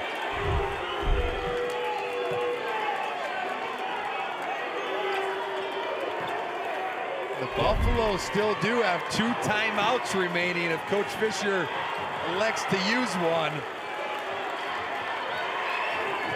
Nope. Now he will. He'll take the timeout. Timeout, Stanley County. Oh, all right. Strategy for the Buffaloes. Yeah, going to be 7.7 on the clock. You would have maybe liked to go a little bit earlier there, because if you don't finish the shot, it doesn't give yourself any time for either an offensive rebound or to prolong this game. So you basically are going to have one shot, one opportunity here, and you got to be locked in, because this Cheyenne Eagle Butte team has switched a bunch of stuff. So to try to create some confusion, a slip screen or a combo action, it's just not. They've been so good at just single flare screens or one action to basically negate those with their switches. So you want to try to create a little confusion with what you're doing. Carson Bourne is reported in for Stanley County. Defensively for the Braves, don't foul.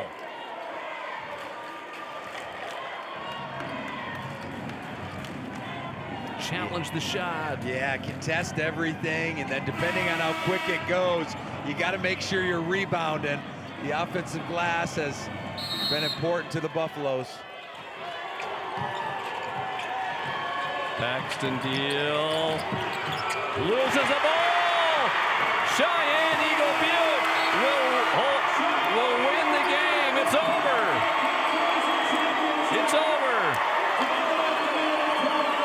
Braves win.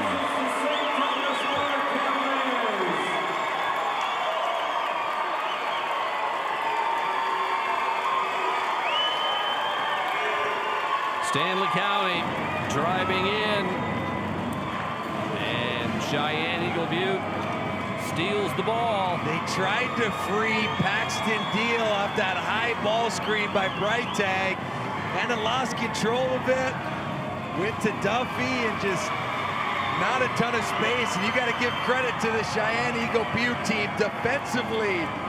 They were scrappy, caused 15 turnovers for the Buffaloes on the night and won that field goal percentage battle.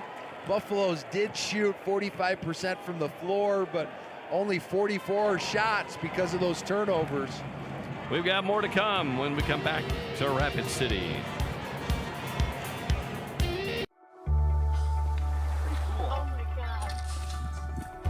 We aren't meant to be still. And while you determine the direction you'll go, we're just here to help you along the way. So go. Go with experience. Go with teamwork. Go with neighbors. Go with integrity.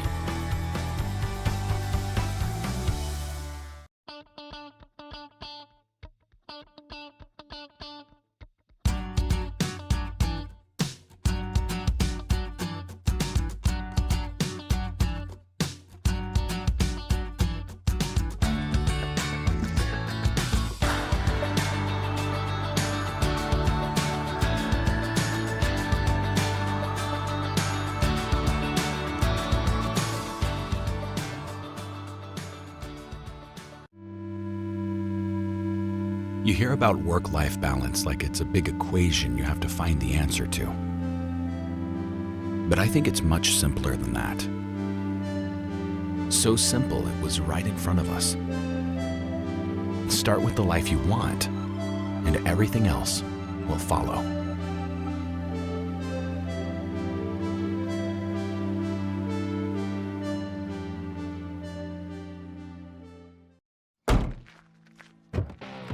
Peterson Reps real-life seed heroes?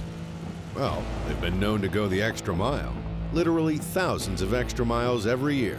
And when they're not driving gravel roads, they're out walking fields and sampling soil. When time is the enemy, they're there to save what's left of the day. Are all Peterson Reps seed heroes?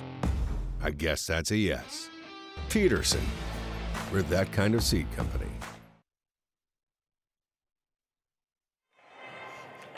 A 1-point win for Cheyenne Eagle Butte as they will move on to the Constellation Championship tomorrow. Tight ball game throughout the whole way. We had 20 lead changes, tied 8 times. Both teams going back and forth. Clown hitting some big shots for the Braves. Elf Nation also had some big shots for the Braves. Paxton Deal was big for Stanley County. In fact, 3 in double figures for the Buffaloes. The usual customers stepped up here today. And Cheyenne Eagle Butte just enough to secure that 1-point defense or 1-point win and pretty fitting that they did it with one last stop, as you can tell they had a renewed effort and energy on that end.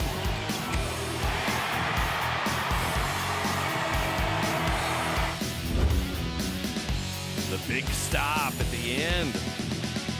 We'll wrap things up when we come back.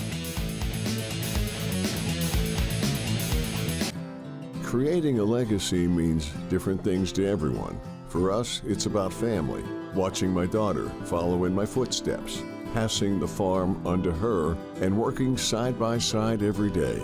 It's about building something that lasts. Agtegra Cooperative has been by our side through it all, supporting us from one generation to the next. Agtegra Cooperative, legacy rich, future focused for generations to come.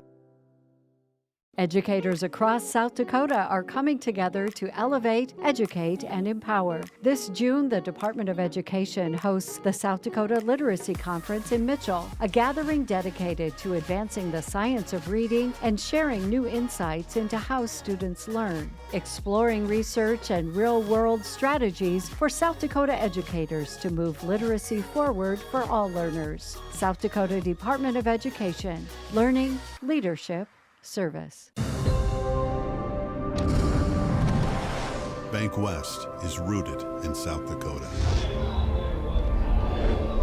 Committed to local success. Just like you. We're all connected. In South Dakota. For South Dakota. Convenient, connected, committed. Bank West. South Dakota, a state shaped by its people. It's more than a place, it's opportunity waiting to be realized. At South Dakota State University, opportunity is turned into progress. Through research, education, and a community that inspires, SDSU drives the future of this state. We're not just here, we're taking action with purpose, trust, and impact. This is SD State.